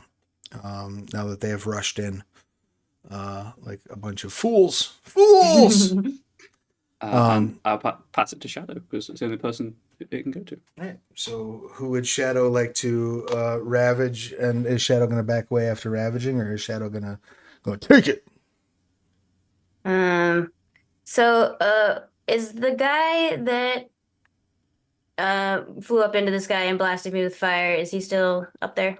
So no, he like flew up into the sky, blasted you with fire. You took off, and so he probably like caught. I'm gonna say he probably caught like one of the outcroppings because again, like everything is like super dense. You know, if you'd imagine like Wuxia Coruscant, that's where you are right now. So he's kind of like hanging off of a ledge at the moment. So he is up in your general direction, far too far away for Shadow to reach unless Shadow has some sort of teleportation ability. Likewise, the one who was doing the footwork got knocked onto the other side of the battle group. So really, the only viable targets for Shadow right now are the battle group themselves or the Elder Catholic who is standing toe to toe with Vulcan. Shadow is upset by the fact that her mommy is being targeted and that her cover is blown. So she's, maybe to her detriment, is just going to go after him. So she probably won't get there, quite in time, but that's where she's headed. and in the process is going to be away from the blasting range of any anima banners. Sure. Why does she have a pool that's related specifically to movement? I don't know. I know she's got that one charm that she's got that she can ambush from any position. But that's all I know. Okay, so I would say that in that case, let's just roll her secondary pool. Okay. And see how that treats us for the movement aspect. 2. All right. She sort of bounds around the battle group and starts getting up into the lattice work of the various porches and balconies above, headed in your general direction. That ends the round. Who would you like to hand the next initiative to, Telraya? I will hand it to the foot. Excellent. As he is prone, he's going to pop up from being prone. Let me double check what that does in Exalted because it's different for every game. Aha. So he rises. That is a reflexive action. I assume no one is trying to contest that because nobody's close enough to do so. So this counts as an unrolled simple action. They will once again rush as part of the flurry, so that'll take 2 dice away. But they gain 3 dice, but they lose another 2 dice because of the storm. So they basically kip up and say, "I wasn't done with you," and jump into the air, flying this time over the battle group toward Vulcan for another withering attack. They are +3, -4, so they're ultimately -1 die.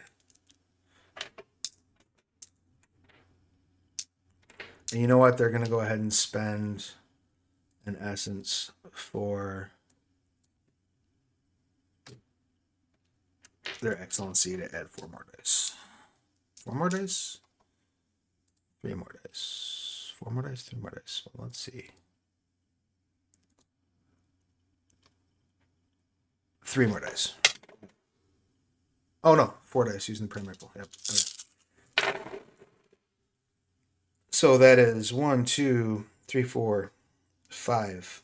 What is your defense? 4. Wow, what a poor showing for their 2 power. All that for 2 power. You see what they have to do to mimic our basest capabilities. And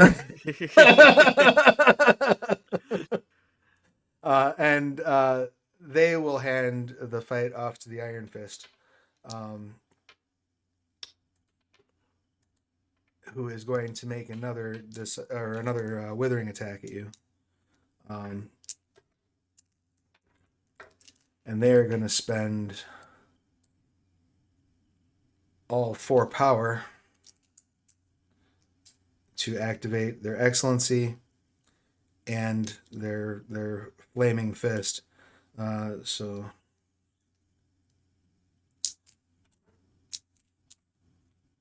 due to the penalty from, I've recalculated. This is the decisive. This is a withering. Okay.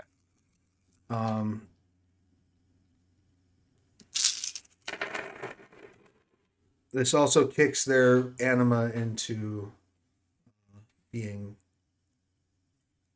at full 2, 3, 4, 5, 6, 7, 8, 9, 10. So that is 10 successes. What is your defense? Is at 4 still. So they will get 7 power, right? 1 for overcoming 6, and 7, then 8, yeah. 9, 10. Yep, 7 power. Got to count on my counting sticks. Right, so yeah, they once again their fist lights up and they just slam into, I would assume, like as they punch forward, they slam into like your diaclave. Doesn't quite knock you back, but you feel it reverberate through the blade into your body, and realize that you've been hit with a cannon. Effectively, this man has a cannon on the end of his wrist.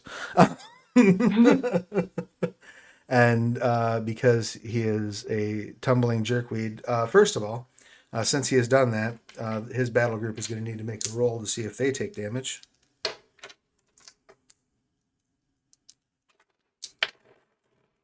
One, two, three. They absolutely do. He orders them. Oh, well, the one who's the most on fire says back, and everybody and they hand the over to the battle group so the battle group can step away, and then they will hand things back over to we'll say to Maris's battle group. Stop me if you've heard this one before. Very good. Defense. Yeah, they're just doing full defense, making sure nothing spills over into the, the surrounding houses and stuff and things of that nature. Of course. And amid all this, the citizenry who were out in the street are running for cover. Many of them are trying to get behind your battle group, if they will let them pass. Oh yeah, they'll part for civilians, just not, the dragon blooded in our face or the opposing battle group. That's fair. So then who would that battle group like to hand it off to? I'm enjoying Telraya's hopping around the rooftop, so Telraya. All right. I think I will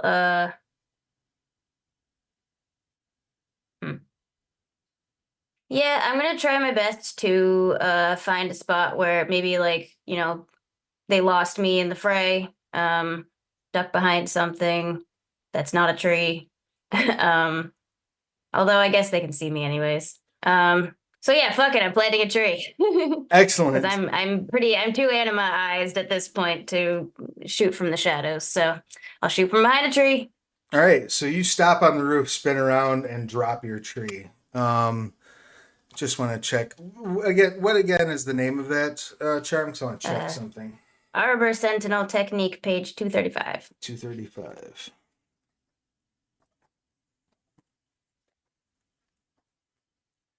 I'm wondering if there's any.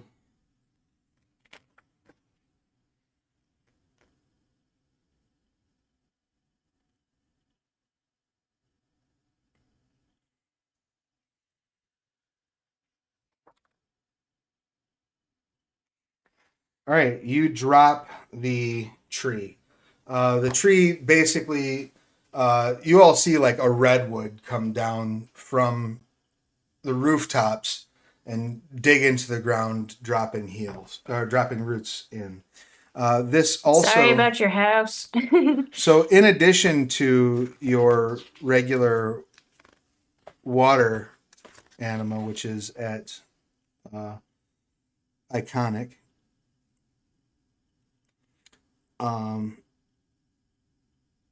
Once per turn, you can roll an attack twice and choose to keep the better result. But this also activates the wood anima for you. So you are immune to plant-based poisons. Apply a 2 success bonus on rolls to resist other poisons. You can. Oh, I was looking at this because I've got stuff to do that. It isn't that. Some charms have aspect specific of modes, and it gives you access to those instead of the banner stuff. I think that was. I went into the weeds of the Exalted Essence channel. Because I was like, there's a lot to remember if it gives you all of these aspect abilities, but it seems to be that you just get the modes. Sorry for jumping in. No, I appreciate it. It's odd wording, but cool. I'll believe it. Because I thought it was the same, but nowhere is that stuff called the elemental aura. It's just advantages for being a dragon blooded.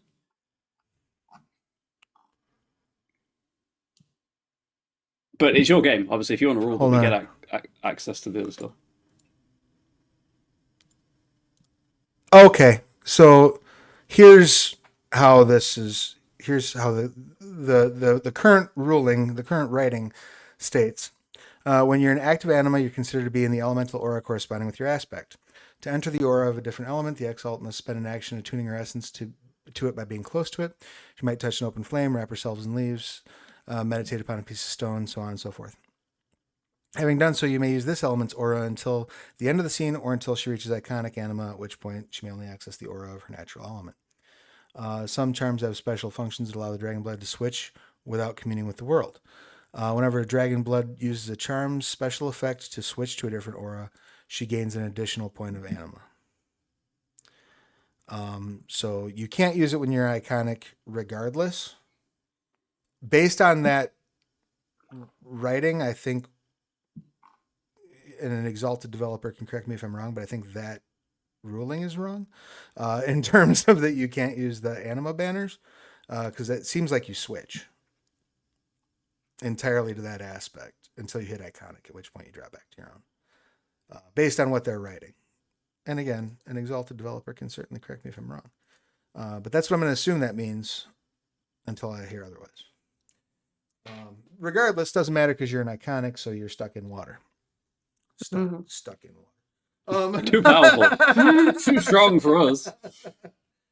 So you have planted that, and correct me if I'm wrong. That is just a committed moat, and that does not affect your life otherwise. So you still get to attack. Yeah. Do you currently have power? I have 2. Okay, I would not that I should be telling you these things, but I would recommend building some more of that before you go try and. Yeah. Let's do some more witherings. And I think next time Shadow attacks, I will take her power as well. So next time, you guys are cooked. All right, so You're you're making boiled. a withering attack. I'm assuming at the enemy who is currently hanging off the side of a roof. Yeah. All right. So feel free to roll your ranged combat plus your attribute of choice. Are you activating an excellency? Yeah. I've got enough motes left. I will do that. Gotta build some more power. All right. Once again, out to the horizon, people can see that your anima dancing around you. And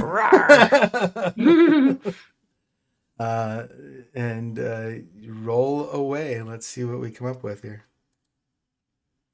2, 4, 5. 5. 5 successes? Yeah. Excellent. What's the overwhelming of your bow? Oh, do I add my You had your accuracy. accuracy? Yes. Because you're So 6. all right. And the overwhelming is 1. All right. So you gain 3 power. Sweet. All right. And who would you like to hand it off to? I will hand it off to Vulcan. Right? You have gone yet? Vulcan is Okay. not going. Nobody on your side besides Maris's battle group is going to. I'm so bad at this. So is there a spot where I can rotate around the two that's attacking me, where I could be in between them two and their battle group, and have my range band encompass both of them? Or have the battle group moved out too far for that to happen? Wait, I'm sorry. One more time. So if I rotate around them, is there a spot where I'm standing in between and my range band is able to encompass both the two dragon-blooded that are engaged on me and their battle group? Their battle group has stepped back far enough that they're not within close range. Within close range of the two Of dragon any of y'all. They backed up. They took their whole Completely. action backing up. Okay, so there is no, like, I can't be like in the middle and then There's no sweet spot where you're gonna get them in your animal. Sounds good. So I will just be in the one where the two dragon blooded are here, and I'll, as soon as the guy comes in, I'll just like, Well, if you insist on joining the party, and then I'll just stab my Dieclave into the ground and spend 2 anima. This is why I never get, my anima going because I keep spending them. And just the vines and flowers and trees start blooming in a small circle, but it's blooming at such a rapid rate. You can feel kind of like the heat emanating it. It's gonna surround me, and it's gonna surround the 2 dragon blooded that are engaged around me. And as soon as that happens, I'm going to take a withering strike into the foot guy. Excellent. Um, Swing away. and it's basically just a stab and then pull out. And instead of actually pulling and swinging the Dieclave, I'm going to use the handle and just jut into him for this particular one with kind of like the blade underneath my arm, Okay. like so, and just kind of like jab out. Hopefully, uh, kind of under one of his legs to kind of in an attempt to do a little bit more damage to his weapon that way. Let's see it. You got. I'll give you 4 stunt dice for that description. I will gladly take them. And then that will be 1, 2, 3, 4, 5, 6, 7 successes. 7 successes That on is not insignificant. You will gain 3 power. 3 power is good. And for the essentially the heat from all the glow, that's essentially going to be a environmental hazard with the stats of a burning building, which means it is going to be, let me double check the page for you.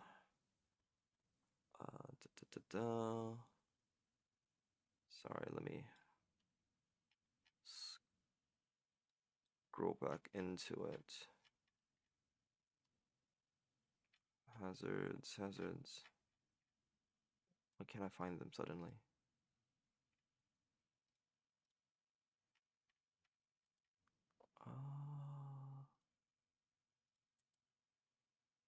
You looking for environmental hazards? Yes. I don't know why I couldn't find it. There we go. 2 damage per round, and it is at a difficulty 3. To withstand. And each time any significant enemy or battle group gets damaged by the eruption point, I gain 1 power. What is the damage of that? It is 2 per round. Okay. So they will effectively take 1 per round if they do not make their because of their fire aspect. Exactly. Yes. Right. Cool. All right. Rock and roll. Please keep me honest on that. And that takes place at the start of their turn? Yes. They roll with a difficulty of 3. Okay. To withstand. Yeah. Dope. All right. And at this rate, I think I'm just gonna be passing it to Maris all the time. Now you do have the bear and shadow. That's true, but I think at least this round I'm gonna go with Maris one more time. Excellent. Now that effect is only within close range of you, correct? Yes, my range band. So Maris is outside of that using the chain. Yes. So Maris is not affected. What would you like to do, Maris? I'm just looking over what I can and cannot do. I really need to get a weapon that matches my combat my martial art charms. Sorry, sorry. Michael. Yeah, I would like to also point out for flavor that the plants and the vines grow like in a circle, but specifically in a circle that does not harm any of the buildings. Nice. Like it's very, very apparent that it's not hitting the building. I would like to take this opportunity to point out, Maris, that you have not yet used your Princes of the Earth. So you could absolutely draw a tertiary artifact weapon out of your clothing that has whatever tags you need. That is true. That is true.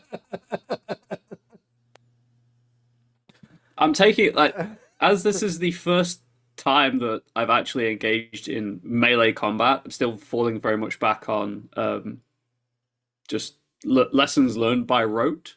That has not occurred to Maris that is a thing that is possible. But it's good to know for future sessions. Thank you for prompting that. Yeah. Although I was looking, and there are no tertiary level weapons, so that's something I have to work on. If you take a tertiary artifact as a weapon, if I'm not mistaken, it's just a weapon that has the artifact tag and gets the basics of Gotcha. the basic bonuses for being an artifact. There are no special. That's why there's no tertiary artifacts listed. You can take you can take a. It's basically just like a +1 down the line. I think the best thing I could do right now is sorry, I got lost in the weeds of double checking elemental aura stuff. Is there still Iron Fist in front of us? Yes. Within chain range. Absolutely, yeah. Iron Fist is still toe to toe with Vulcan. Cool. In which case, yeah, I'll sidestep. But the wuxia jump in the air kind of waifu sidestep, because air aspect I can do that. And as I just as it's more of a like a ribbon dance than anything. But as I land, I'll bring the chain down across the the side of the Kathak. That is not only terrifying, but also kind of pretty. So I'll go ahead and give you 2 stunt dice for your description as you jump up and bring the chain around you in a moment where, like, everything goes slow-mo as you execute this elegant maneuver, and then wham, chain to the face for old Mr. Rand. Man, we gotta get you a flying guillotine. That's one of my spells. But I'm trying not to do the same thing every combat. I'm trying to mix it up a smidge.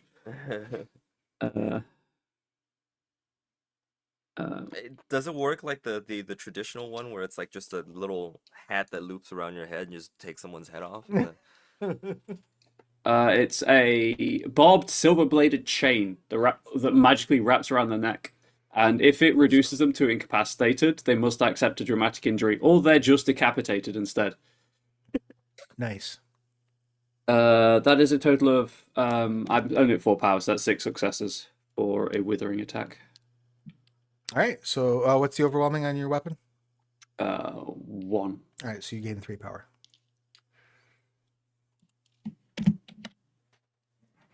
And then I'll pass it to I believe Shadow's still available. Shadow is still available. Pass it to Shadow. Was your intention for Shadow to give you power? Yes. Excellent. And correct me if I'm wrong, that is an action, correct? When you're sharing power? I Is believe it? so, yes. I think I've still got that combat actions. I really almost just typed in power to search in the Exalted book. That would have been... Yes, power exchange is a simple action, but it can be flurried. All right. Do you want Shadow to do anything else as part of that flurry? I mean, I'd like her to build up power and then give it to me, but because she only has 2 right now. Can build power be flurried? Build power cannot, but an attack can be. Okay. Yeah. So she could leap at old boy that's hanging, to make an attack, a withering attack, and then donate you power. She would just get minus. She'll get +3 because it's effectively a rush, and then -2 because it is part of the flurry, right? Flurries are -2. For now, they are. Well, I scroll through the PDF.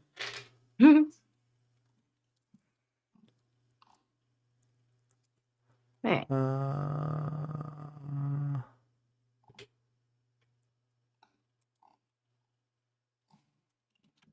So it must be 2 different actions. Reduce the pool by 3 dice. I apologize. So you're basically even for the primary pool. Okay. So that is just 2 successes for that. For the attack. Yeah.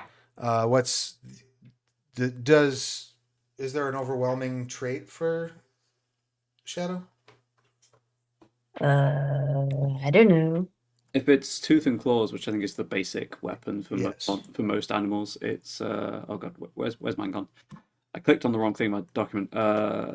Claws and teeth is too overwhelming, apparently. Oh shit! So you gain 2 power, and then Sweet. Shadow's going to donate all that power to you. So Shadow was Yep. rocking what at this point? 5 power? 4. 4 power.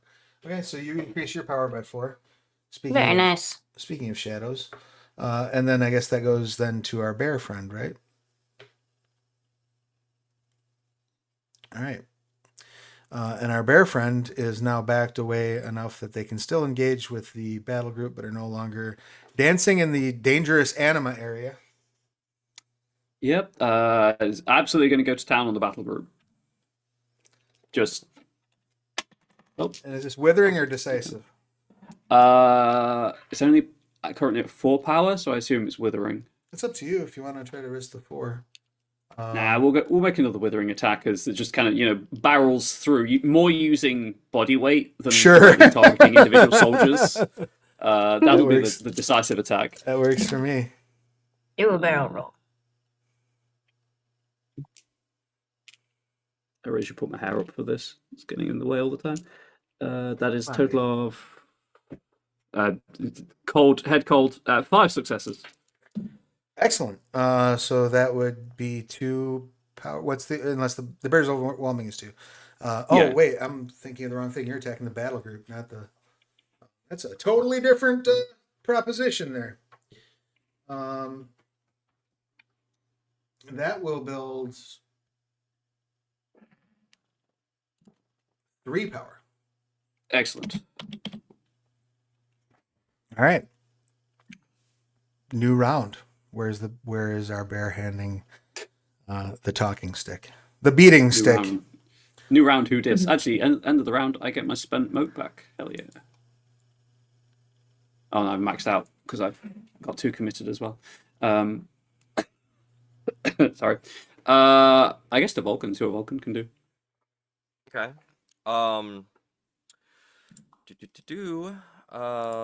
I would love if I could build a little bit more power here. But I think instead of doing so at this point, I'm going to is there a way to use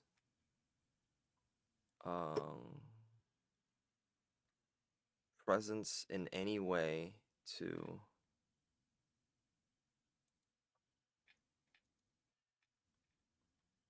I think I'm just going to make another withering attack instead here. Okay. Even though and all the while I'm still goading the 2 of them to stay within combat range, and I'm just like say stuff like one with an iron fist, the other one with flaming legs, and yet what happened? You grazed me a little bit. And I'm going to, since I last was like that, with the sword this way, I'm going to just kind of almost mostly close combat, grab the vines of of the other side of the blade, and kind of twist it, and almost like a tonfa, swing it into the and use my elbow to lean into the guy with the iron fists. Okay. And I like it. I got 4 stunt dice for you. Enjoy. Okay. Do you want to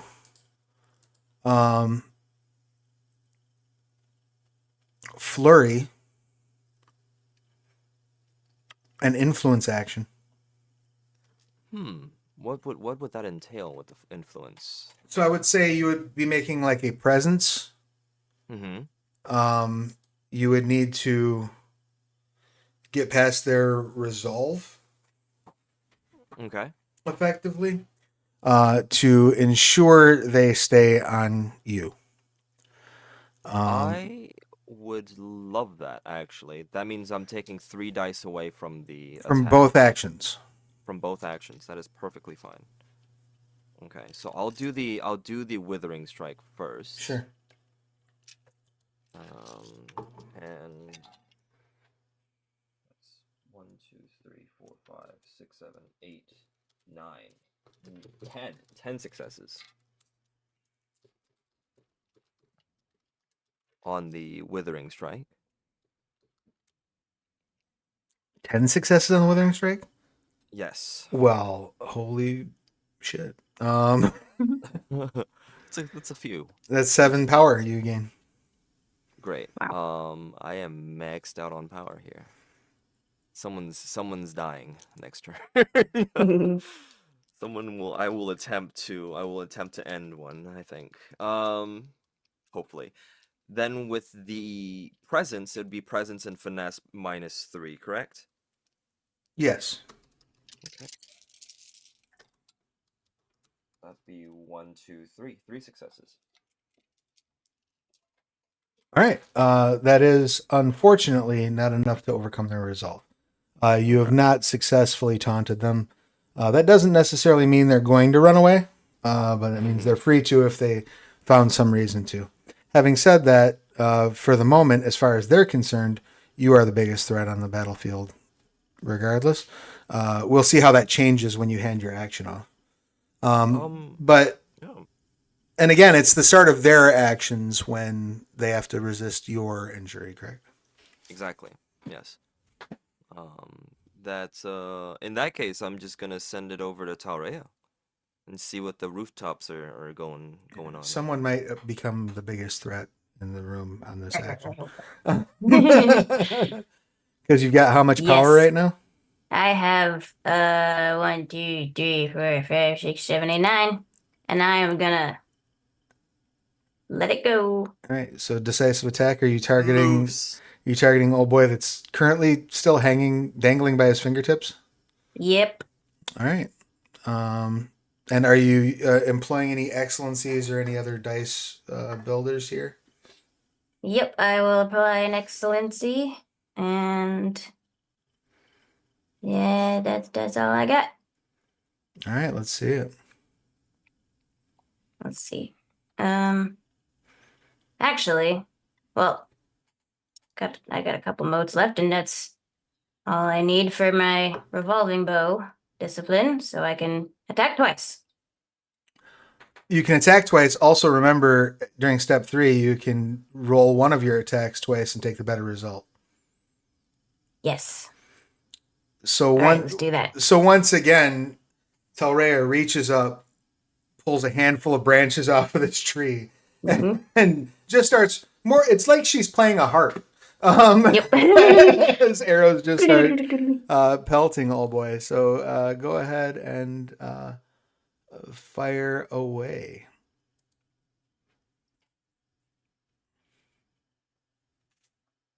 All right. 1, 2, 3, 4, 5, 6, 7, 8, 9. 9 on the first hit. Yep.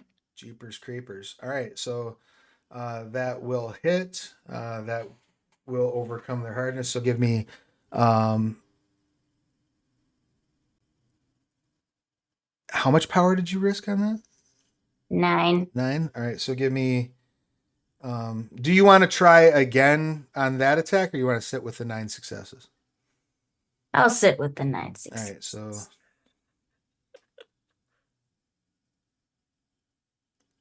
me 14 dice for your damage plus the damage modifier of the bow. Oof. Okay. Oh. Jeez Louise, 2. Okay. Wow. Yeah. How did that happen? Awesome. Thanks, Uh, Dice. Appreciate it. That's okay. You still have another attack. Mm-hmm. All right, this one is gonna be 1, 2, 3, 4, 5. 5 successes. Yep. All right. You can roll that again to see if you can get better. Because you didn't Wait, roll the other one again. Yeah. Also 5. All right. So you'll be at 5 plus. So I'll give you.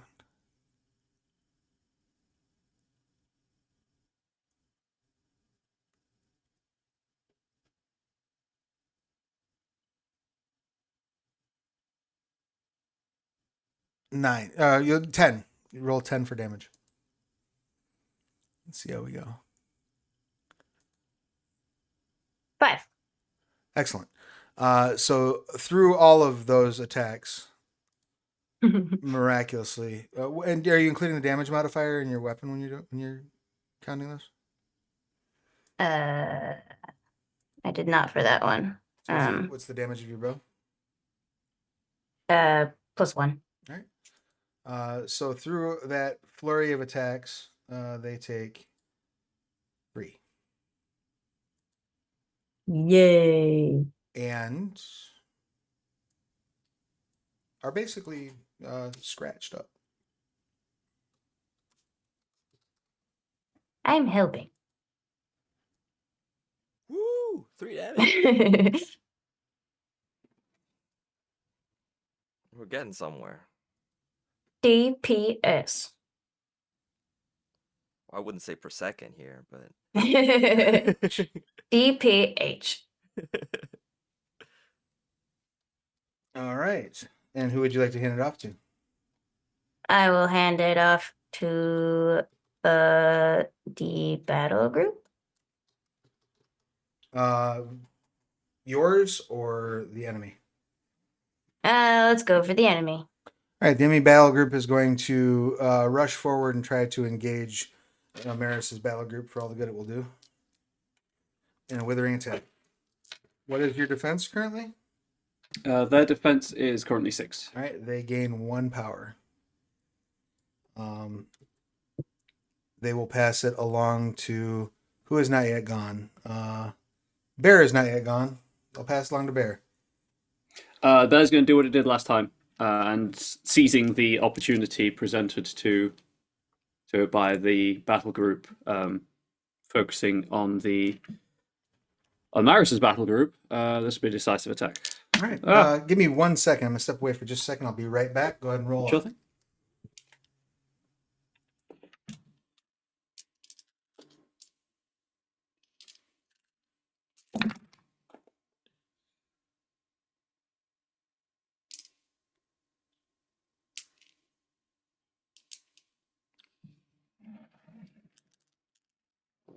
so this combat's going well.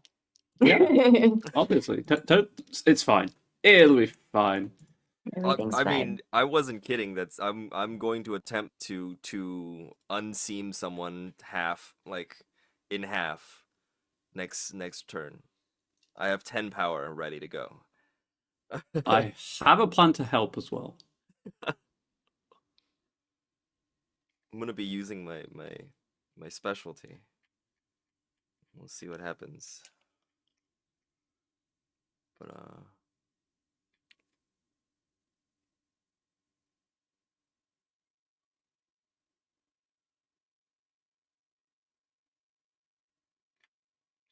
man.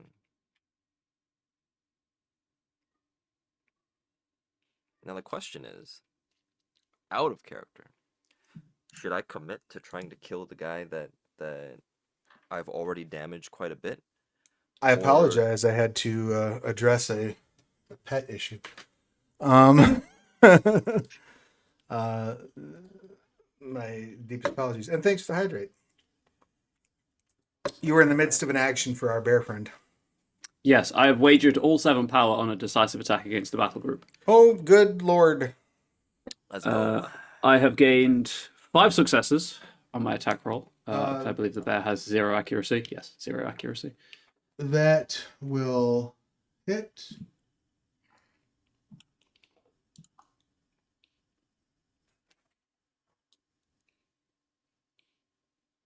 Go ahead and roll. You are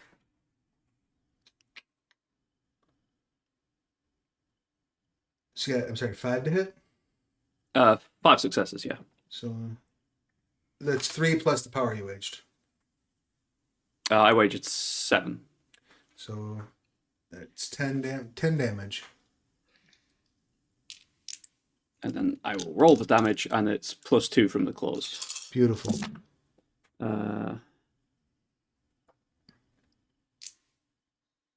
Not great. With the claws bonus factored in, that is 6 damage. All right, that is still a not insignificant amount of damage. Let's see here.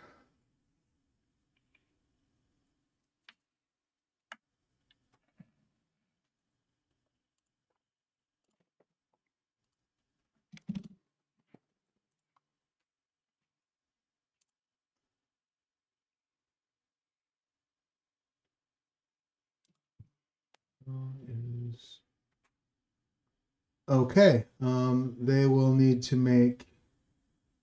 I'm sorry. One more time. How much damage was it? 6. Yep. They need to make a route check. Ooh. As the bear just like pins people to the ground and breaks bones and things of that nature. The one who's hanging by their fingers and just got pelted shouts, "Hold!" We'll see if they do in fact hold. And then I don't think Maris has been yet this round. I do not believe Maris has gone this round. Excellent. So I'm going to do something. All right, they do make their route check. Fantastic. Okay, so another ruling required from the great and benevolent storyteller. The wording of... Sorry, I need to find it. The wording of the reveal weakness gambit says that this gambit may always be used with craft or war in place of an attack roll, which I'm reading as you just roll against the default difficulty of 3 rather than the target's defense. It's on page 142. Yes, absolutely. But you still wager the power on the roll, and you still spend it if successful.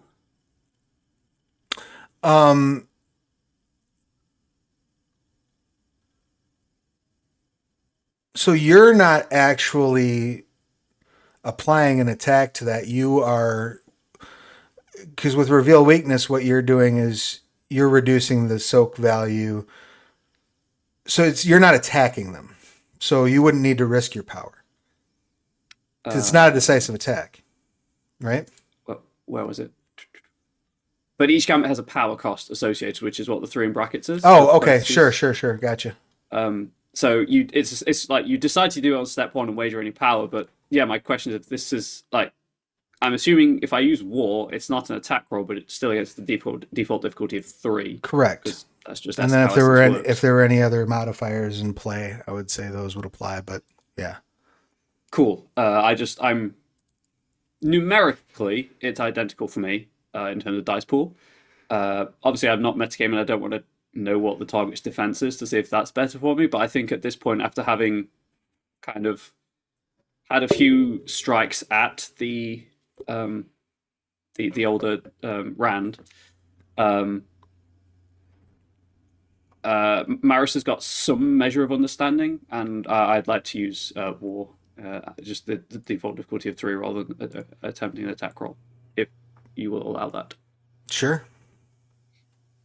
So I'll use fortitude because I've been taking my time to analyze the attacks and defensive strategies this individual is applying, and then I am going to make my dice roll and hope this works. That was one too many dice.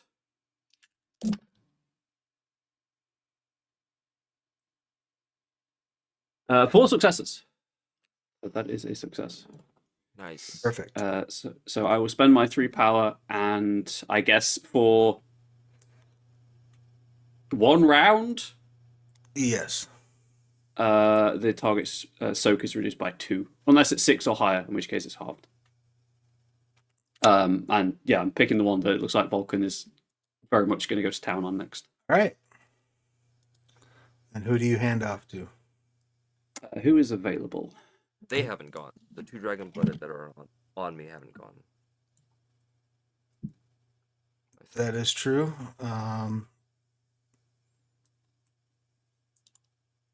So, as each of them, they roll what when they resist your?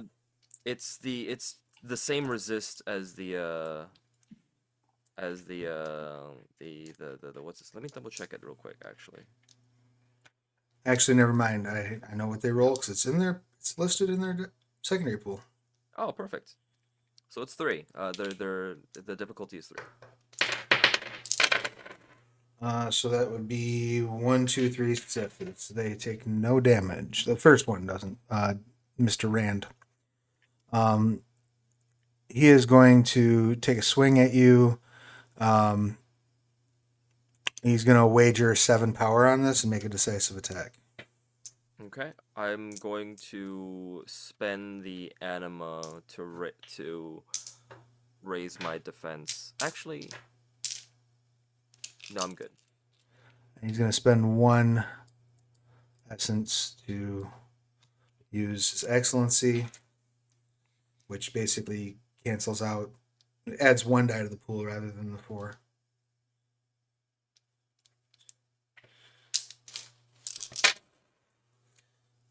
So that's 1, 2, 3, 4, 5 successes. Your defense is what? My defense is 4. All right, so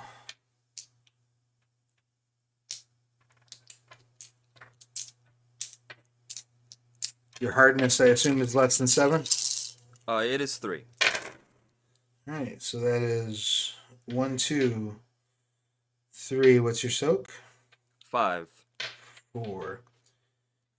And the damage of the weapon is 2. So you take 2.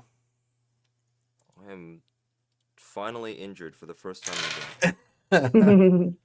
Our friend at the right is also going to take a swipe at you, but this time he's going to make a withering attack. Once again, kicking. Once again, spending for his excellency. And that is 1, 2. That is sad. 1, 2, 4. Your defense is what? Defense is 4. Excellent. So he builds whopping 3 power.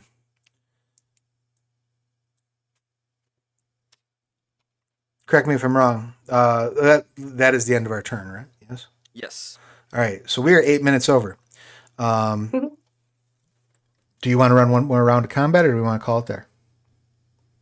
I could do with wrapping up if possible. Sure. All right. I will remember where we parked. I will make a note of it. We're at the beginning of a new round, and they will hand the initiative off. I'm just going to mark it with an asterisk now so I know where we are. They are going to hand the initiative off to Vulcan. Oh boy. Any questions, comments, complaints, or concerns about today's session? None. No, I'll try to remember the reveal weakness thing. Yeah, what was the weakness thing? Defense is reduced by... Soak? Their soak, sorry, is reduced by 2 for 1 round. For the old man Danny round. Let me unless write it's 6 or higher, in which case it's halved. Let me write that down right now, so we do not I also forget it. should write that.